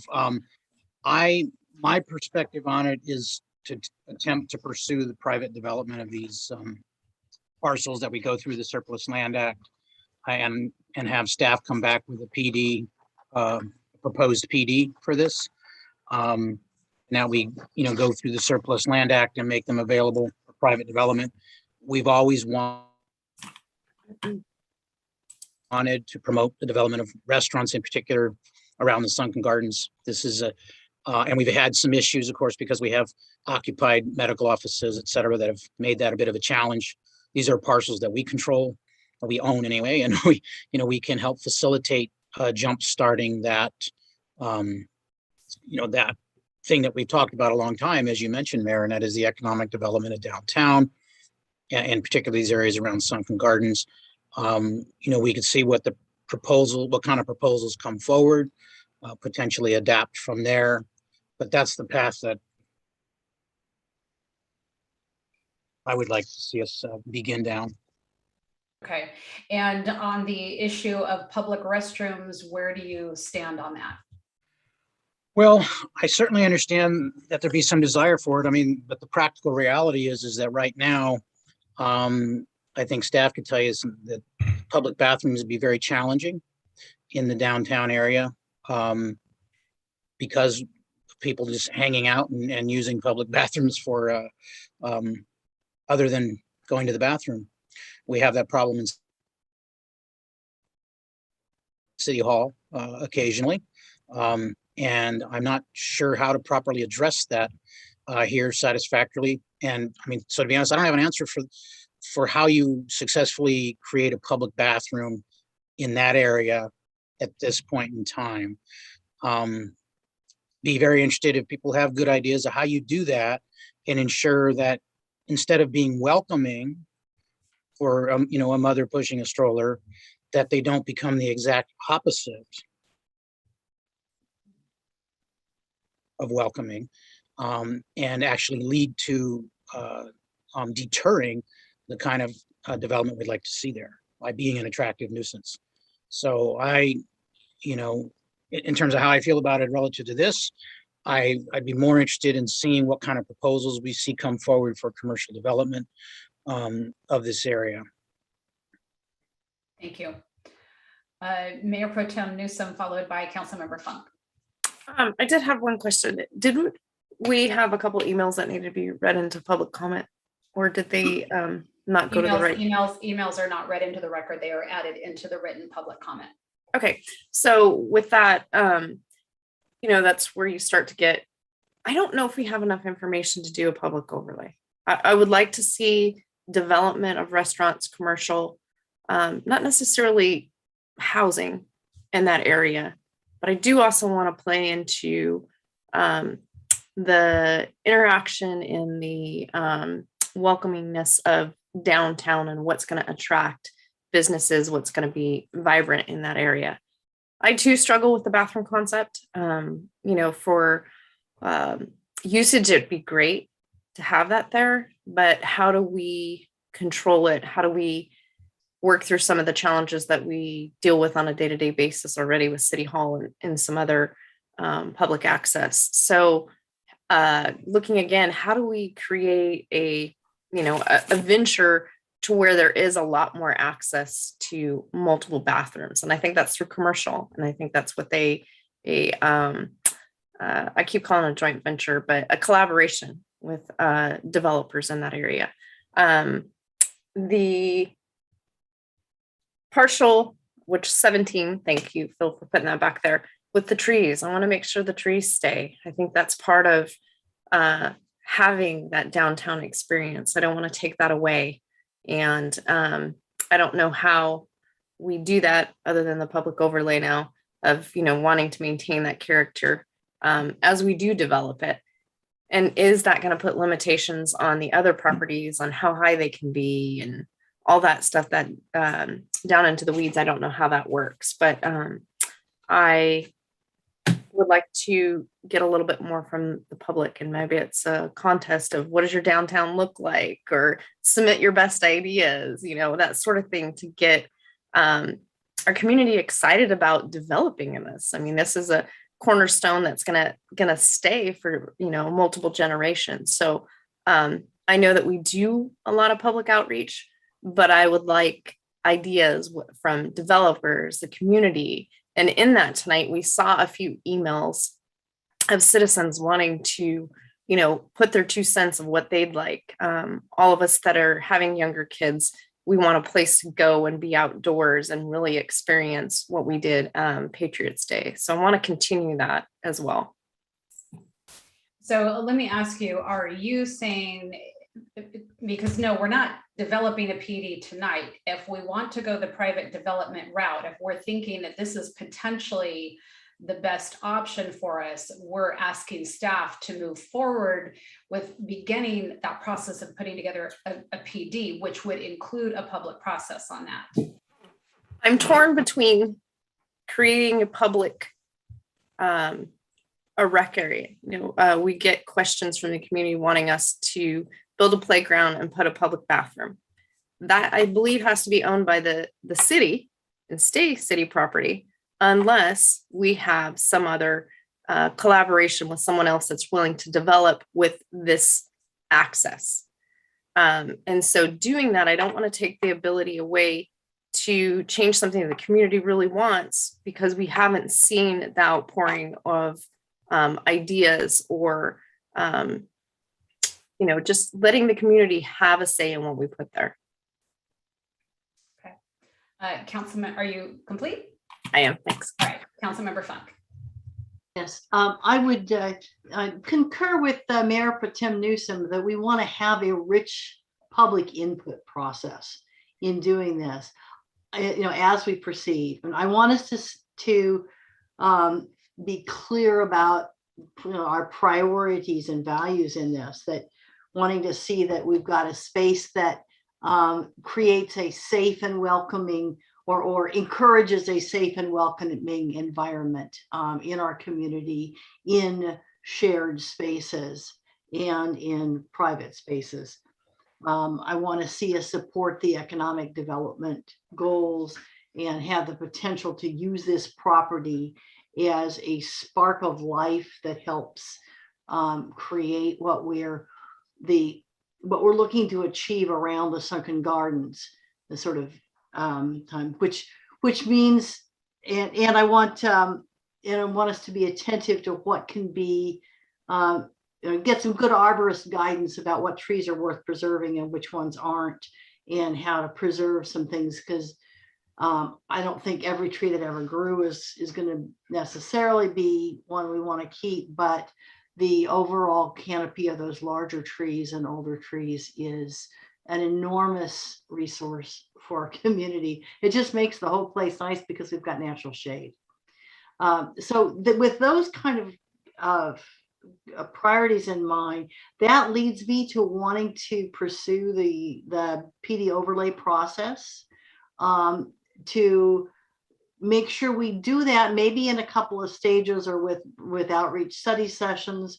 We certainly should reach out to the schools and see if the city schools committee wants to weigh in on this, with some thoughts about it, to make sure that we're getting that range of input, and have a broader, I mean, you'll have to get some input regardless, but think about staging it so we're not trying to do it all in one chunk.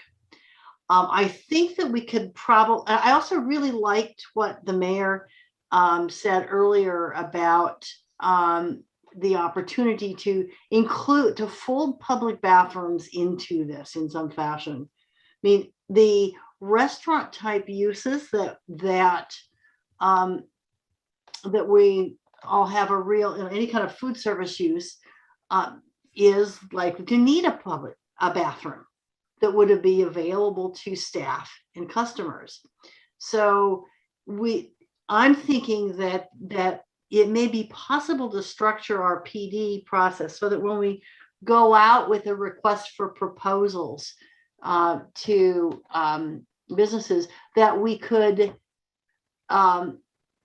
favor in the decision processes proposals that came back with ideas for how to incorporate public access to the bathroom in the facility. I've spent my whole childhood going to gas stations that had bathrooms out on the side, that weren't inside the business, so there may be opportunities like that. And sometimes you get a token, sometimes you get, there are ways to manage that. So I think that we could probably put it out and let people give us their best ideas at how we might put together something that has community benefits as well as benefits for the individual developer. I also want to come back to one thought. We obviously, because of the State Surplus Property Act, we have to allow for the potential of it being used for affordable housing above the first floor. I want to make sure we don't end up with a situation where we grant sort of exemptions to parking requirements, so that in effect we're not only giving out this land or giving a huge deal on this land, but also people end up appropriating this as street parking, the public spaces along the sunken gardens or in the public lot that we have invested in creating to serve the whole community in this very public setting. And I don't want them to become somebody's de facto private parking space. We shouldn't be giving that away. We're not that tight on parking, as Christina pointed out, but that's not right to give that away. And I think if we're clear about that, it also will discourage folks from giving us frivolous proposals on affordable housing that slow our process down. I'm keen on us having mixed use development. I'm keen on us having more affordable housing in our community.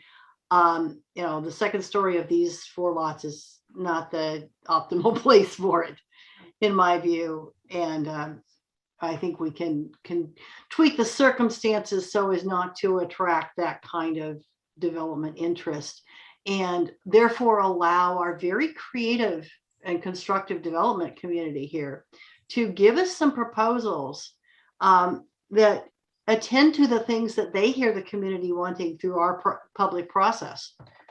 The last thing I want to mention with that is with that lot set with the lot 17, as we see here, where there were more of the keeper trees potentially, we might want to consider something that will allow not necessarily a big playground structure, but the kind of pocket park that would be suitable for children who are, a little too young to just, create the games free flow out in the sunken gardens.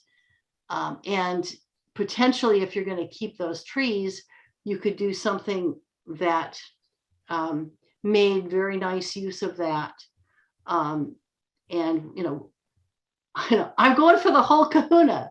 A little something for the toddlers, public access to the bathrooms, and great business development. I think all right, I'm gonna draw you in here. We've got PD, possible bathroom. We want to make sure the arborist, the trees are taken care of, and there's a bunch of other stuff you'd love to see, but that's the thrust of it. We got it? Yeah. All right. Councilmember Darris. Thank you. I think public outreach is going to be really important, and I think one of the discussions that's going to come up a lot is the need for restrooms. When this first came up, that was my first thought, and then I had to really think about it on the viability of it and what it's going to create otherwise. So it is going to be a challenge. If it can be managed in such a way that it's not going to be a problem, then certainly it needs to be explored. But I think it's going to be a challenge in that respect. And with the public outreach because I think it's going to get brought up a lot. A lot of people are going to say we really need those restrooms in there. And that's where it's going to be important to educate the public on the pros and cons of being able to do that. So, but with that being said, I think whatever, well, in housing, I want to talk about, so the affordable housing issue, first thing I thought about that was with parking. This is a really small lot. You're going to put any kind of housing in there, you're going to have to provide parking for each one of the units. And I just don't see it being able to be doable in that sense. Sunken Gardens, as we all know, and especially what we experienced this past weekend, is that whole area and up and down the streets is a great event venue that's been happening a lot. So whatever goes in here, I think is going to spark that even more. It's going to get other development up and down the streets that are going to hopefully change and add to that, and really add to the synergy as we're using in this area. So I think that's important. The plan development overlay for this, I think, is super important. And that's where the planning staff is going to, I think is going to do a good job with coming up with what is really going to invigorate the economy of the downtown with what needs to go in there. So I think there's a lot of good discussion tonight, but I think public outreach is going to be important. And I think that would look forward to the director and his staff to generate a development overlay that will encourage further economic development of that area. Thank you. Councilmember Borbo. Yes, thank you. Question for Mr. Dunsmore. What is the height currently allowed for those lots?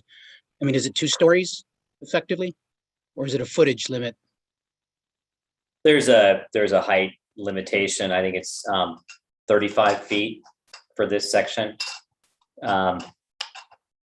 So, I mean, and we're talking about residences with good questions about parking, but if somebody wanted to do a lodging establishment, with store or restaurant on the bottom and sort of a bed and breakfasty type of thing, or just a couple of small, lodging units,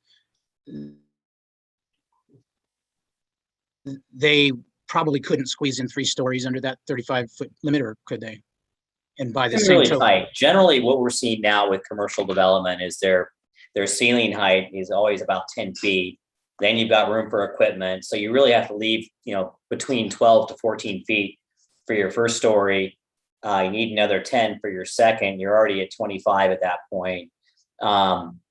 Then, most structures aren't going to be a dead flat roof. You're going to have either a parapet or architectural features, air conditioning units.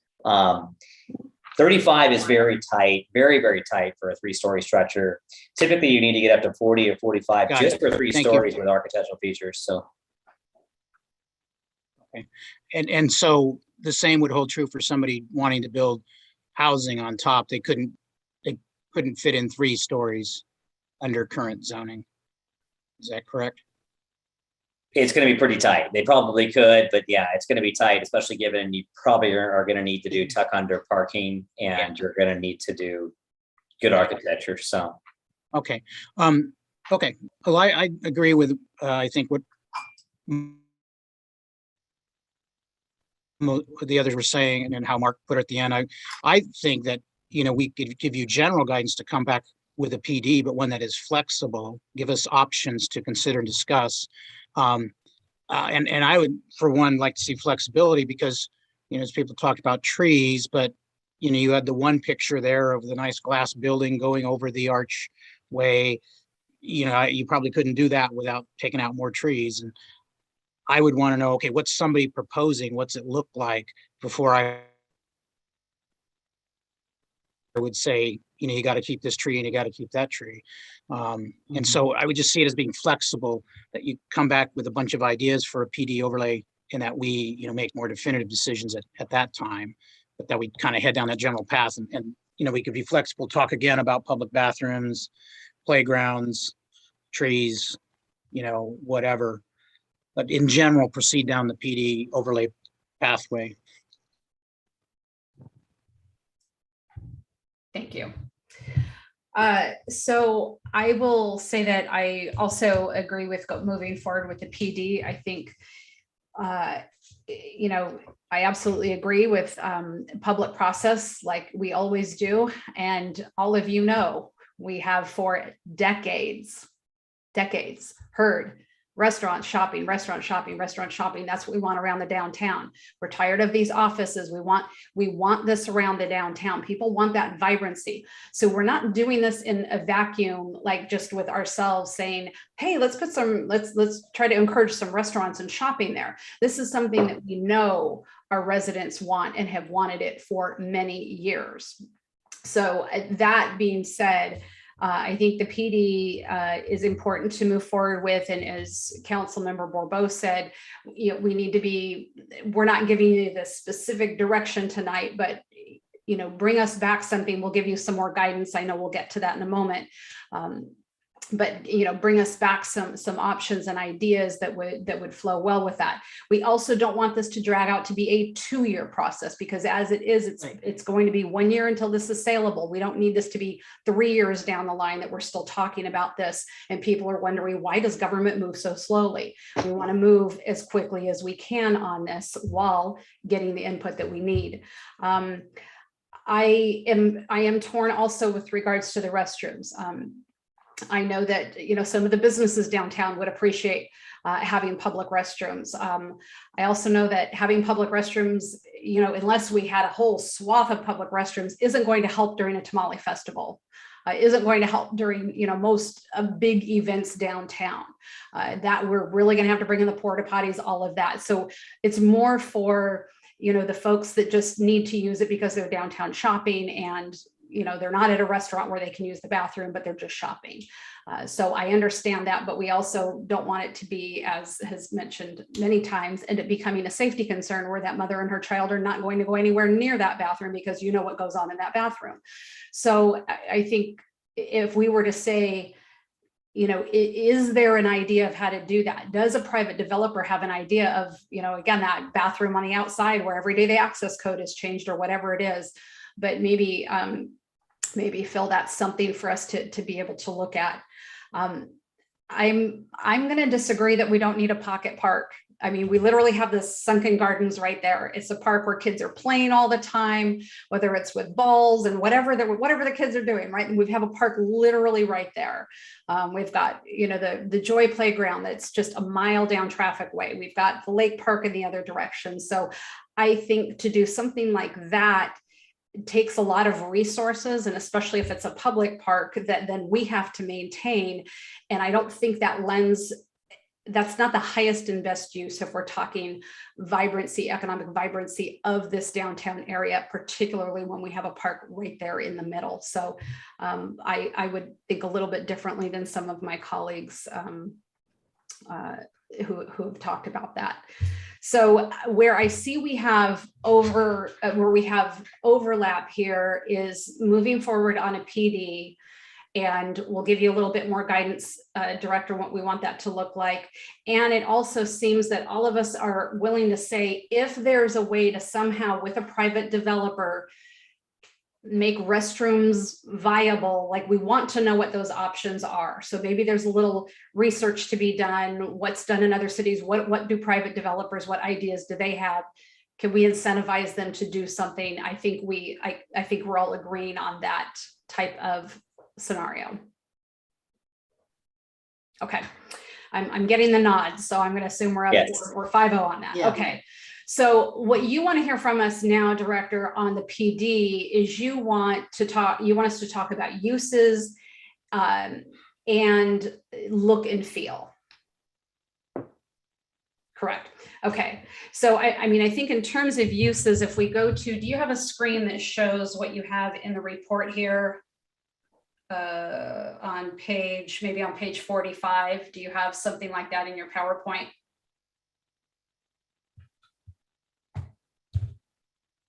What's on 45? Let's see, I don't have my. Just kind of example of appropriate uses might be, artisan foods and products. Yes. So just that kind of thing. So, and again, we're not giving you like, here's the list of the approved uses, but yes, this is the kind of thing we're thinking about. Are there other things that council members say, hey, make sure to notice this? I think Councilmember Bourbeau had mentioned, B&B or something like that. I don't have that specific list in a slide. I do have this kind of really rough example of what can go into P language. And this was by no means meant to be for this particular site. It's just kind of showing you the latitude. The third bullet down does show an example of some of the things that could be restricted on the ground floor. And you can go further to say that, here's the following other land uses that aren't allowed on upper floors. If we go back to the other slide that I have that generally talks about what the zoning allows, these are the general categories. Now they're broken down a little further in our actual zoning. Some of the things that might not contribute to the synergy at that location, for example, might be personal services, which are hairdressers and related personal services. Things such as some of the residential uses like residential daycare and things like that that are associated with much more rural location and a residential use. There's also something called business support services, which is essentially like a print and copy shop where you get printing repair done or printing work done, or you get things that help with advertising, things like that, which is much more of an office type use. And that's really about it. So how do we do something like, for example, retail store, like a hardware store isn't suited to downtown. So how would we, do you just want to hear generally from us, hey, director, retail stores, but we're talking boutiques where people might buy clothing or home decor or candles or, all these different things. We're not looking for, correct, a carpet store. We're not looking for a paint store. Exactly. And actually already those kinds of stores like hardware and lumber stores and all those things are already categorized separately and aren't allowed downtown. But if you want to give us some general parameters, we can design something that I think suits the parameters that you're looking for in terms of what's consistent with our general plan and our action plan. But if there's some really specific things that you're concerned about as well, we can build a draft language that fits that as well. The other things to think about are the design things like height and ground area for patios and general design, if there's anything along those lines as well. Okay, so I'm going to go through for each of us. I'm going to ask you to lump these together. We're coming up on 9:30. We still have another item. So let's, it's important that we go through this, but let's be really succinct with our conversation. So who would like to start both on potential zoning feedback and look and feel? Mayor Pro Tem Newsom. Look and feel, I think it needs to follow along with what we've done with downtown. I think you've got it listed here. What is it? Italianate. I think that we want to keep, I don't think we want to copy what we have. I think it needs to be a little bit unique, and when it's done, I think it needs to be complementary. The height, I think that as long as we're not removing all the trees on all of those lots, I think we can be flexible in the design model of it. I'm assuming most of them are going to be built second story to utilize the property if they've come to this level and it's either a full functioning restaurant or it's commercial retail and they're going to add a second level. I don't think they're going to meet, like you said, the 3-story. So 2-story is fine. Whether or not we have housing above it or offices, I don't know, I could go either way. I think as we are building something new, I want to make sure we stay flexible. I'd like to see some really cool ideas and have the community come together and really show us what they would build. Right now, we don't have anybody that says, this looks really cool, here's our design. So it's a blank palette. So I want to be flexible with that. Interior floor area, ground floor. That again, flexible design. I do want to see outdoor seating. I think that'll be amazing to utilize outside the trees. And on the other property where you listed 13, to be able to use the open walkway and the easement, being able to flow out in there, I think will allow some commingling amongst multiple businesses. It'd be nice to have both sides of the walkway developed at the same time. so that those two businesses or whoever goes in there can come together and work together as partners. Some of the things that we're seeing is that one builder goes in first, somebody comes in at the end. Had two people come together or two separate developments work together, it's going to make a cohesive plan, and they can make design ideas and decisions at the same time. I don't think the parking needs to be addressed. I think that we have that with the existing parking lot. I do think that it needs to be open a lot more than our downtown is now. I'm not sure what La Plaza's hours are going to be with their retail, but I think as we start to get that cohesive flow through our community downtown, the later businesses are open, the restaurants, the draw, and the repetition throughout the downtown will cause us to be more active and busy at the same times. Did I get everything? I think you're good. Okay. Thank you. Councilmember Fun. Yes, starting with look, feel, I like Mayor Pro Tem, I want to see it play nicely with City Hall and La Plaza as the two reference, visible reference. It should complement those structures, but not copy them. And contemporary elements are good. We don't need to do period windows. It can be right. Let's grow up here. I'm comfortable with in the context of that. I'm not sure how high City Hall is and how high the other buildings are around. So I don't know how to set a particular height limitation for that, but it should be it should be something that doesn't take away from, height wise, it needs to be deferential to City Hall. Yeah. So I don't know if that's 35 feet or 40 feet or whatever.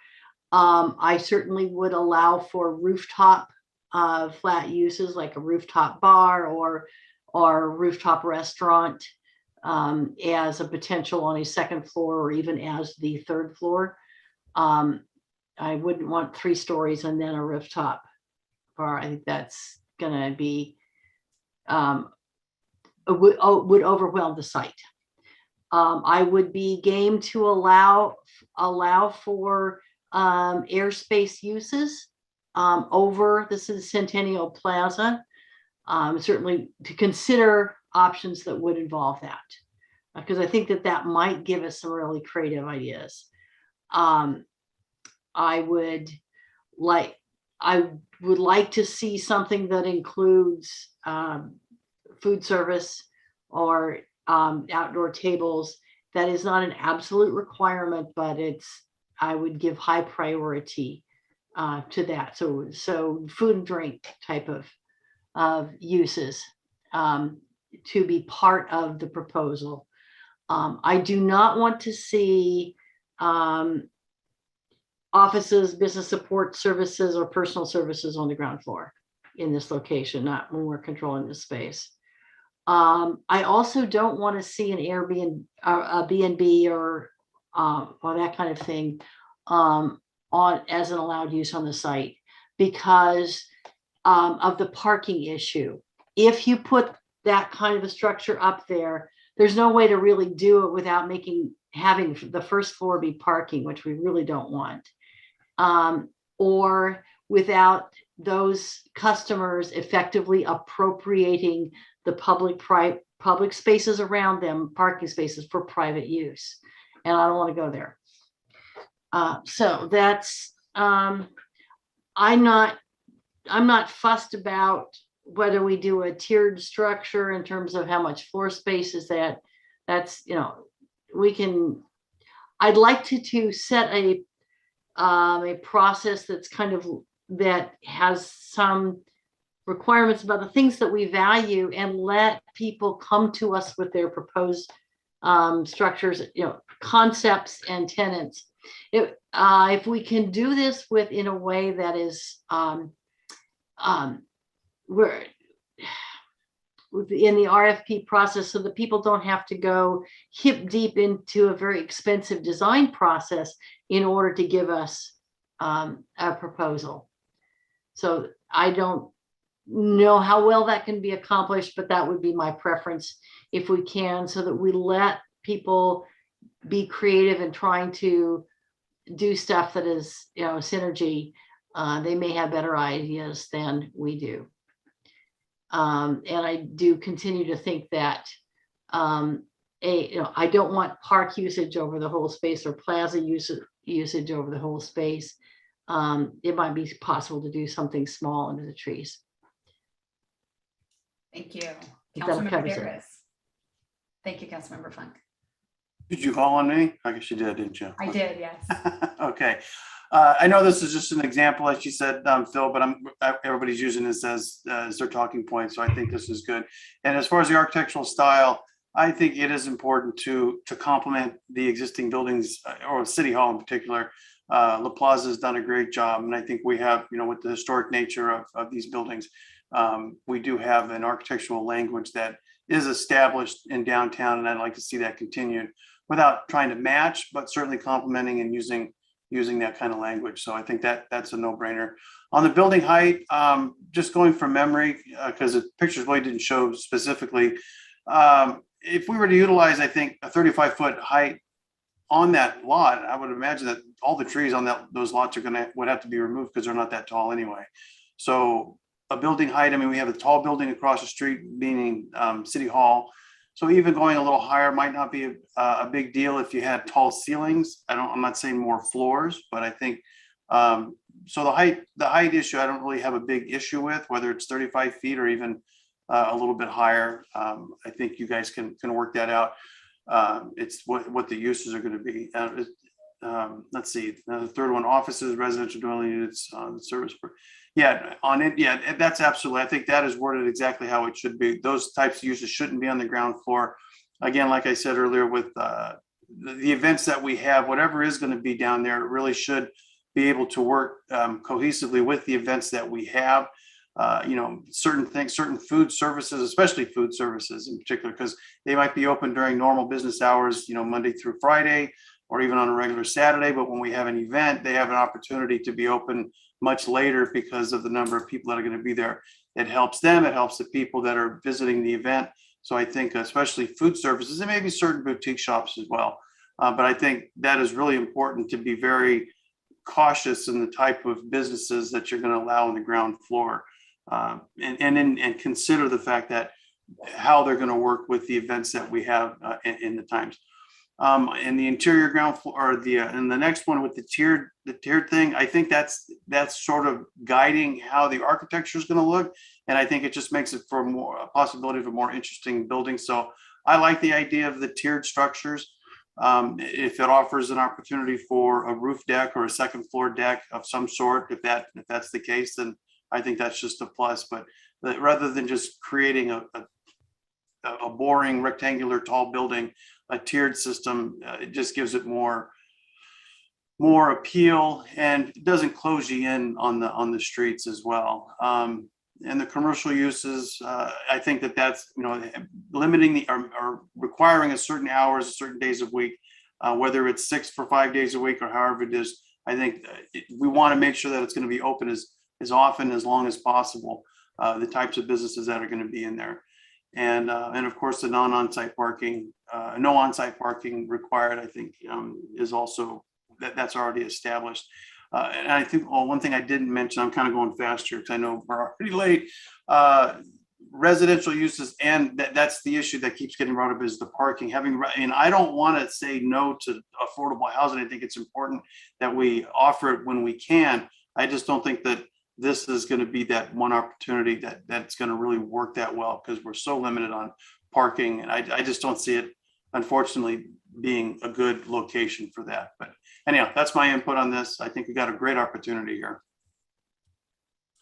Yeah, the California legislature thought differently, apparently. Yeah. We all agree here. Councilmember Borbo. Yeah, thank you. I agree with the comments that Mayor Pro Tem Newsom and Councilmember Funk made regarding retaining some flexibility on this, because you don't know what kind of creative ideas commercial developers might come up with for how this property could be utilized. So I'm a little reluctant to put too many restrictions on it, or at least in this initial phase. We want to see what staff comes back with.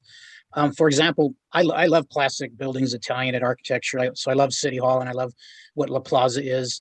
But, but if somebody came along and wanted to build that glass thing that Mr. Dunsmore showed with the, archway over the plaza part, that's not Italianate. But, if somebody wanted to come along and propose that,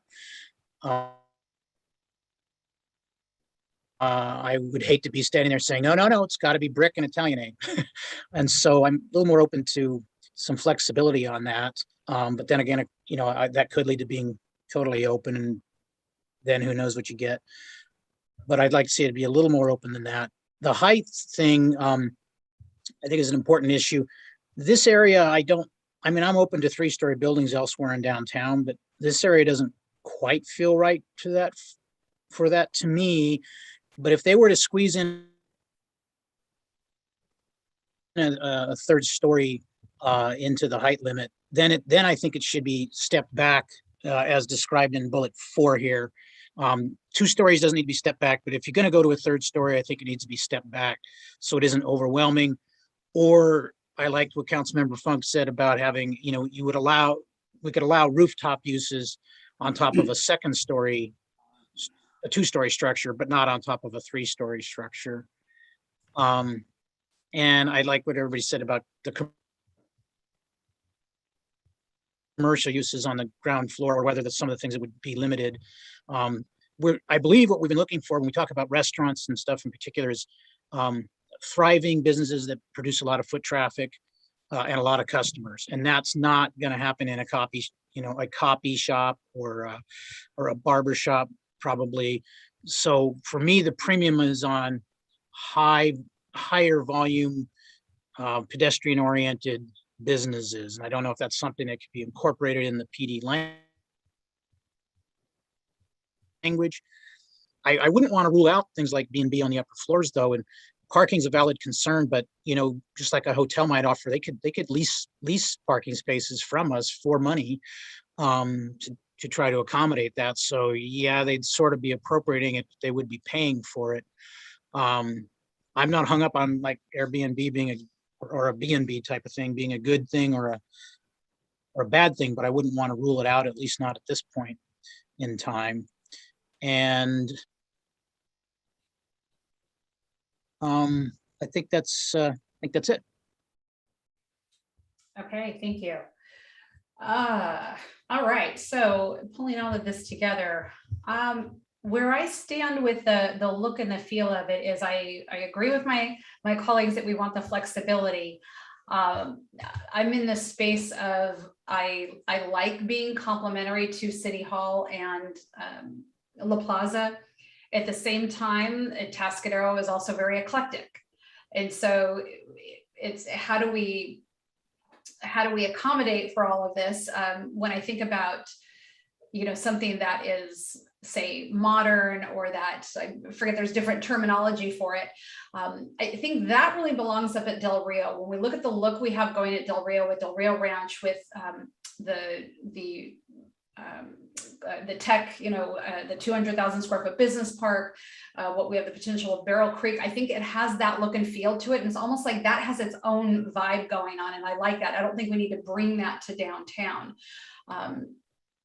So does it have to be exactly the Italianate? No, but how do we, so Mr. Dunsmore, this might be in your wheelhouse to kind of figure this out. Like, you hear where we're going.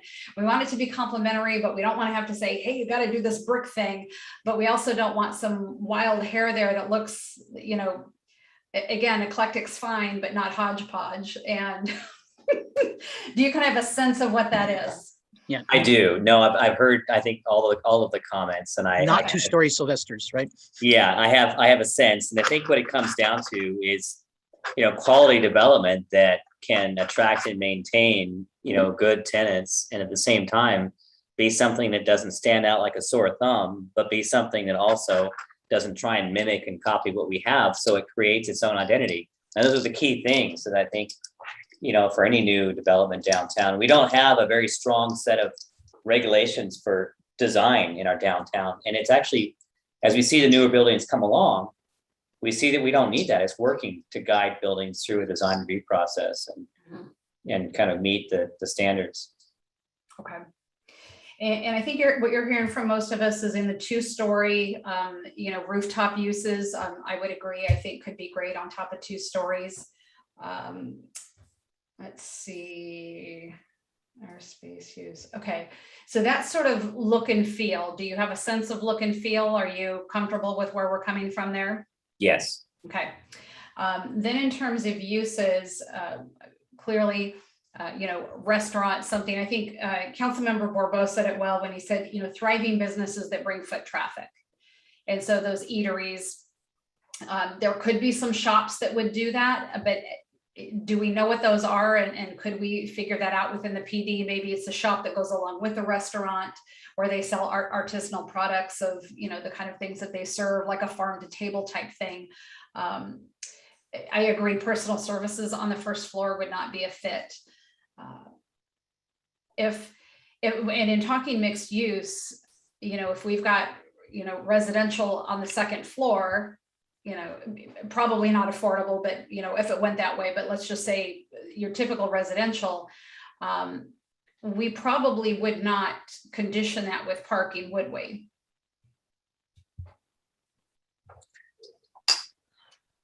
I'm sorry, repeat that. If somebody wanted to, let's say we went through the surplus land, nobody went for it, nothing worked out there. And a private developer came in and said, okay, I want to do mixed use. We've got this beautiful restaurant on the bottom. We're doing all of this. And then I want to put, 4 housing units on top, nice airspace condo, something like a plaza, let's say. Yeah. Would we be conditioning that? And I'm not asking to do that tonight. I'm just saying conceptually, would we condition that with parking? We would. Our code right now mandates that we do provide parking for either lodging units or for residential units. Now, it doesn't actually have to be on the site, and it doesn't actually have to be in our city hall parking lot. And they can negotiate to put that parking off-site on a private lot within a certain distance of this site, and that is okay by code, and that is something that can be arranged. Or, as it's been alluded to, you can also charge fees and lease out spaces in public property or charge in lieu fees if you had a program. A lot of different ways you can do that. So, but yeah, if we had any kind of a use like that really truly triggered the need, such as lodging or residential, we're going to have to condition that into it. Okay, and so that would be, in that sense, lodging and residential wouldn't be different in terms of the parking need. And no, both of them, you'd have a downtown audience that is, using the downtown. Of course, if you had somebody living there who works elsewhere, they wouldn't use it as much as somebody's there for an Airbnb. Ideally they're in the downtown and they're there to be in Atascadero. So I'm not ready to outright rule that out. I think that is something that we can consider. I know Councilmember Funk, you were feeling like that wasn't a good fit. Are you open to seeing what that could look like when he brings it back? I guess I would be open to consider it, but I'm deeply skeptical about going down this pathway of having spaces where the parking is off-site, because I don't think anybody driving up to the Airbnb that is going to look at that and say, oh, God has provided this beautiful parking spot right across the street, and I'm going to use it. And so unless we, so we effectively are creating uses that are going to command those spaces, whether we lease them or don't lease them, and will be difficult to deal with over time. And so I am very hesitant to go down that path. It doesn't mean that we have to rule it out, but I'm going to want to see a really good plan for that. Let me ask you then, I'm curious, are you then ruling out any residential up top? Same reason, yes. Okay, that would be, yeah. No. I don't think we can, I really don't see how the parking, off-site parking is going to work. What second story use do you see that wouldn't require any parking? Exactly.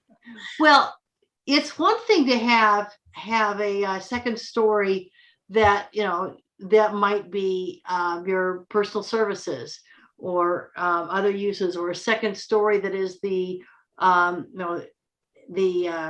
the bar that goes with the restaurant, or is the second floor of the restaurant.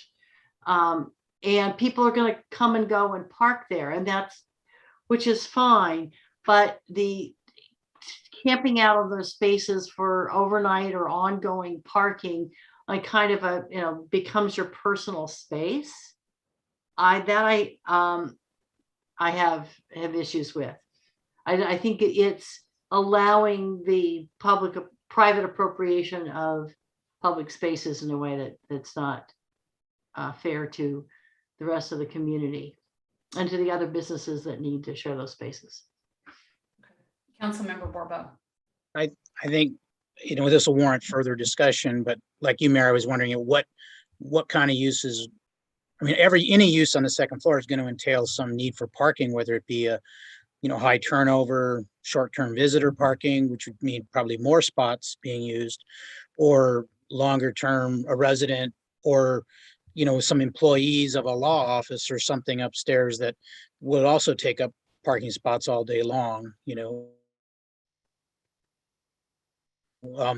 and so the one thing I would want to make sure, though, is under no circumstances do we require whatever is put on these sites to provide parking on the sites themselves, because to my mind, that would completely undermine attracting the kind of businesses we want on the first floor, because it would use up ground space, and we want to maximize the use of that ground space for restaurants and things like that.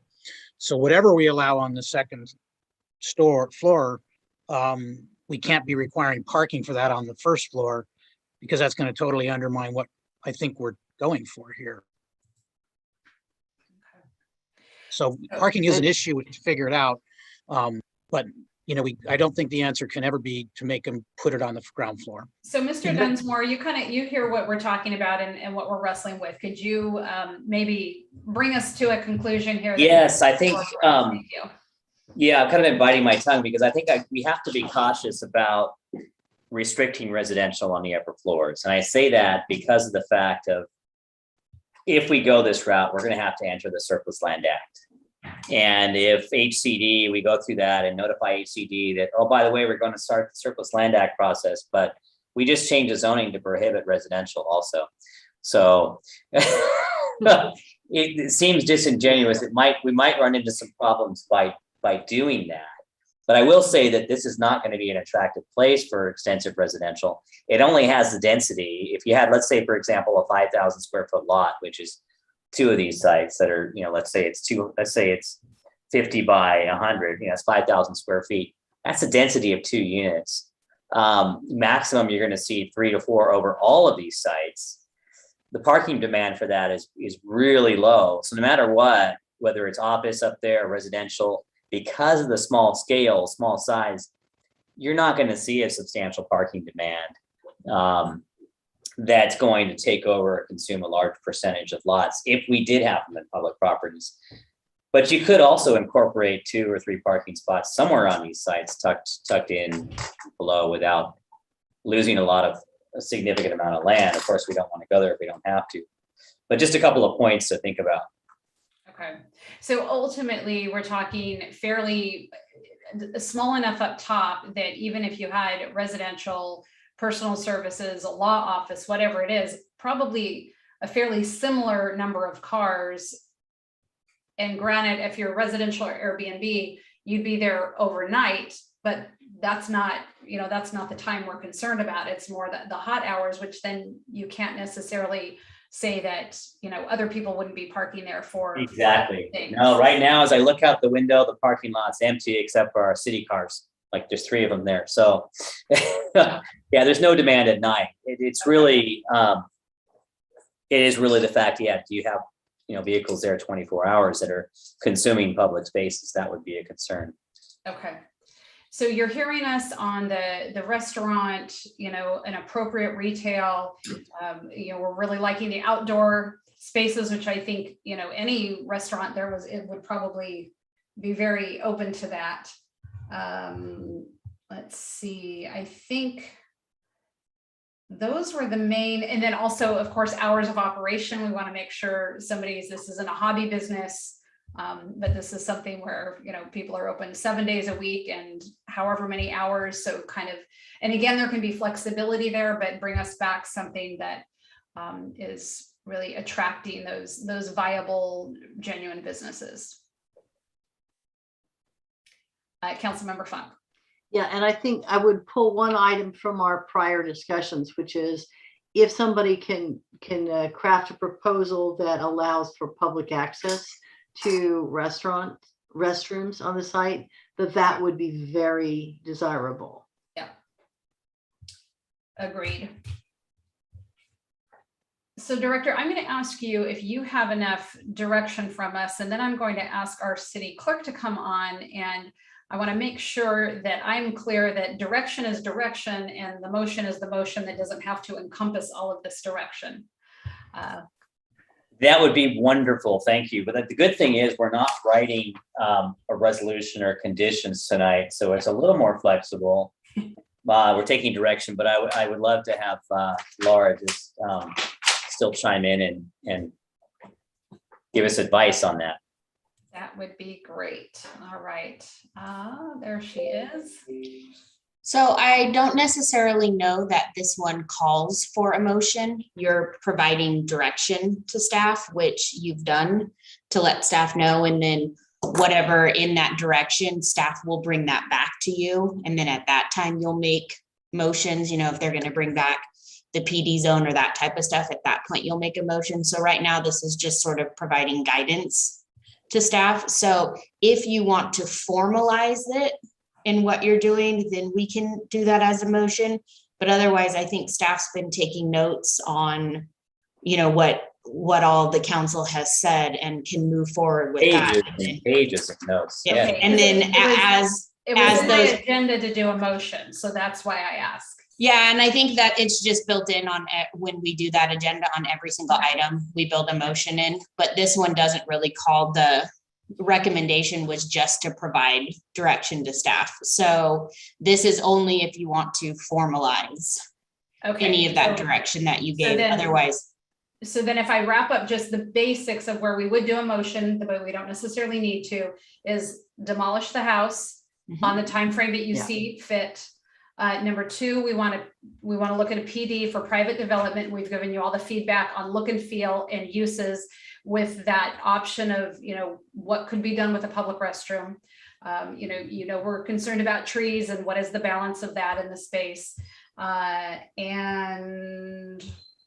I think actually I put those two together. Those would be the three key things you need the feedback on, plus then look and feel and use, and we're all good. Yes. For me, yes. If that's good for what Phil needs to move forward and to get staff working, then I think that's where we're at. But in terms of an actual motion, I don't need one. Thank you very much. And so everybody's good? All right. This is a very exciting project, exciting to get this moving and be another piece of the catalyst for our downtown. So very exciting. All right, let us move on now to item C2, which is the Title IX Planning and Zoning Text Amendments Annual Code Update, which should not take too long. Director Dunsmore. Thank you, Mayor. When we went through our first and second reading of our Title IX updates this year for our zoning amendment, after the fact, we did notice a very small error in our second reading in our resolution in the findings. And our city clerk is going to give you the details on that and why we had to bring this back for a second reading. I think we have a screenshot of the actual typo. Did you have? I do, but it's not giving me the ability to screen share. That's interesting. Okay. Something is. Well, I don't think it's the hugest deal to find out what that was, but maybe, there was Phil, can you grab it? I saved it on the queue. Maybe you can Oh, yeah, let me, if you bear with me for just a moment, let's Oh, there we go. Thanks, Oh. Luke. Or Rochelle. Thank you, Rochelle. So we go down to that third,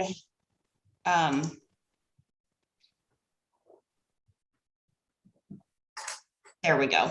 And you can see as it was introduced, it was correct on introduction where it was section 4 of the ordinance itself, not the exhibit, just the ordinance of itself for the approval, which was Title IX and Exhibit A. But when it went for adoption, this other language got in about what I've highlighted in red, and Title 11 subdivisions are, and Exhibit A changed to Exhibit B. So we're not really sure how the language changed on the ordinance, but the way that it was introduced is correct with planning and zoning and Exhibit A. So tonight, all we need to do is adopt that again so that we adopt out that misprint and go back to how it was originally introduced for adoption. All right, so those of us who are not attorneys would just consider that a typo, but if you're an attorney, this is a big deal that needs to be brought back. All right, awesome. So as council knows and public might know who have been paying attention, this is something that we've gone over multiple times, so we're just looking at a typo here. Do we have any questions from council? Seeing none, I will go to public comment, see if there are any comments from the public. You can press *9 on the phone. I am seeing none. I'll close public comment and bring that back for a motion. I move that we approve staff's recommendations. I second. We have a motion by Mayor Pro Tem Newsom, a second by Councilmember Funk. Roll call, please. Councilmember Funk? Yes. Councilmember Bourbeau? Yes. Councilmember Darris? Yes. Mayor Pro Tem Newsom? Yes. Mayor Moreno? Yes, ma'am. Motion passes. Thank you. All right, we are on to our council announcements and committee reports. And as we still need to go back into closed session, it's after 10 o'clock. I would just ask that unless you feel it is absolutely necessary to report out on something that we all really need to know, we could potentially skip some of those tonight. So depending on how you feel. Councilmember Darris. Yes, thank you. I did want to make an announcement. Unfortunately, it's not necessarily a happy announcement, but this past weekend, Atascadero lost what I would consider one of our great community members. I personally lost a friend and a fellow Kiwanian. Jimmy Quinones, if you haven't heard, passed away this past Saturday from what we believe to be a heart attack. For those of you that don't know Jimmy Quinones, Jimmy Q as he was affectionately known, was past Citizen of the Year. Through the Atascadero Kiwanis Club, he worked every month. He helped with ECHO feeding the homeless. So that was one of his passions for that. He delivered birthday cakes to the elderly every month. He loved doing that as well. So he's always getting involved in pretty much any project that we would do as Kiwanians. In his advanced age, if you will, he was in his 80s, I'm pretty sure. The guy had so much energy. He was our Energizer bunny for the club. Always had a smile on his face. I don't think there's anybody anywhere that could ever say a negative thing about him. He was just one of the nicest guys. Would give the shirt off of his back to anybody thinking about them before he thought about himself. And if anybody had met him, you would certainly remember his handshake. His handshake was always fun, and he was. And if you didn't know it, he was going to make sure you got it right before he walked away, and that was always good. But he will be sorely missed. Jimmy Q was a great guy, a good member of our club, and a great member of this community. And I just wanted to just bring that up, and our thoughts and prayers are with his family and all of his friends and everything. So. Thank you. Thank you, Councilmember Darris, for bringing that up. I think all of us know him and his famous handshake and what a strong community member and advocate that he is. It is a real loss for Atascadero, and we will all be mourning and remembering him for some time. Thank you. Councilmember Funk. In terms of a less profound level, the Homeless Services Oversight Council will be meeting tomorrow afternoon by Zoom. And one of the topics of discussion is going to be some general strategizing around the governor's announcement of an additional $2.75 billion in Project Home Key funds.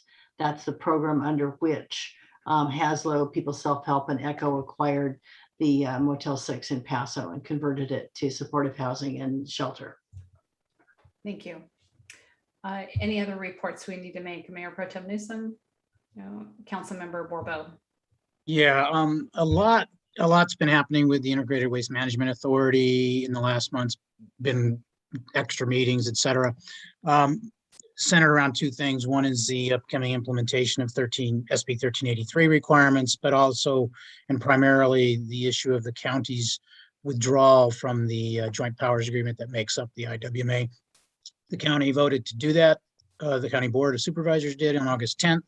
They followed through with guidance to the staff on August 24th to come back with a resolution today. I understand the resolution passed today for the county to withdraw from the IWMA in fairly short order, either effective either October 15th or November 15th, which either way, it's very short order in the scheme of things. And as a result of that impending departure, we had some, well, the IWMA board had passed an increase in the fees to help take care of the costs of implementing all the requirements 1383. Some of the cities have requested that there be a relook of those numbers in light of the county's departure. The IWMA board voted to do that. So we're having the consultant go back and relook those numbers. It might come up with a change in what the rate increase was that's going to be requested, but with the idea to get that data to the cities in October so that the cities could do what's called the 218 process in order to get those rates before ratepayers and then pass so that increased revenue could be collected and all of the requirements 1383 could be safely implemented. But as of now, and with the county's departure, there'll also be a requirement at some point in time for the language of the joint powers agreement to be changed to reflect the county's departure. And also at that time, probably do some updates since it hasn't been changed since it was created in 1994. So a lot of other things have happened, but those are kind of the most important things for city council members in each city to know about. Brief question, Councilmember Borbo, if it's going to be potentially a while before rates could be increased due to the 218 need for a 218, what is IWMA spending now in expectation of that they're now not going to get the money in? Are they going to start seeing a net loss? Are we going to have to raise rates even further to cover that? What is that? What's that potential? Good question. At the board meeting last week, we voted to curtail about $500,000 in funding on a short-term or expenditures on a short-term basis, deferring some different things, reducing some things temporarily that can be cut temporarily, but can't be cut in the long haul, in the long term. Also, with the impending or with all of the uncertainty regarding the organization has lost staff. It's a very small organization and it's lost 3 people in the last month. So just lost another one last week, another one 2 weeks before that, and then the interim director the month before that. And while we're going to try to replace some of those in order to implement 1383, there's cost savings due to the short staffing as well. So no, basically we're cutting expenditures in the short term, which is going to, hopefully match that not receiving the increased revenue as soon as expected. But the IWMA is proceeding with helping the cities and the CSDs implement 1383. Still proceeding along that path. So to answer your question, temporary budget cuts are, taking care of that shortfall of revenue. Okay, that's good to know. Thank you. Yeah, at our mayor's meeting, this was one of the conversations we had back in August, our last mayor's meeting, and so it's good to know where this is going, because we're now all of us in concept agreed that we would like to continue as an entity. We don't have the ability to speak for our councils, but we were just saying, hey, we'd like to bring this to our councils to in concept stick with IWMA with the 7 cities and the I think the CSD or there's the other entity that's involved, and be changing that wording. But then the real question is, what is that going to cost? And so, there are a lot of questions, but in concept, all of us have agreed that we think it would be good to move forward and see what's possible for us staying together, because doing it on our own is certainly not viable for probably most cities. Right. And by the way, there's 10 different community services districts that participate. Those are CSDs that have what's called garbage power. They only have one rep on the IWMA board. So it's not just one person. There's 10 CSDs covering most of the larger unincorporated communities that are involved. And there will be one of the unknown questions and unknowable questions at this point is what the relationship with the county might be, because the county, has to provide all these services or arrange for all these services. And it's probably somewhat inevitable that they will ask the IWMA to continue to provide some services, because it'd be totally cost ineffective for them to go out and start them from scratch. And so that might mitigate some of the revenue loss from the county leaving, but the county only represents 25% of the county rural areas only represent 25% of the population, and probably a substantially less portion of trash pickup because they don't have any commercial businesses generating trash. So they probably only represent 15 to at the most 20% of trash and current IWMA revenue. Okay, that's interesting. Less than I would have expected. Okay, thank you for that. For myself, beyond the mayor's meeting that I just mentioned at SLOCOG and RTA, but just kind of things moving along, things you've heard, nothing else I need to repeat, so I can forego that report. So we'll move on to individual determinations.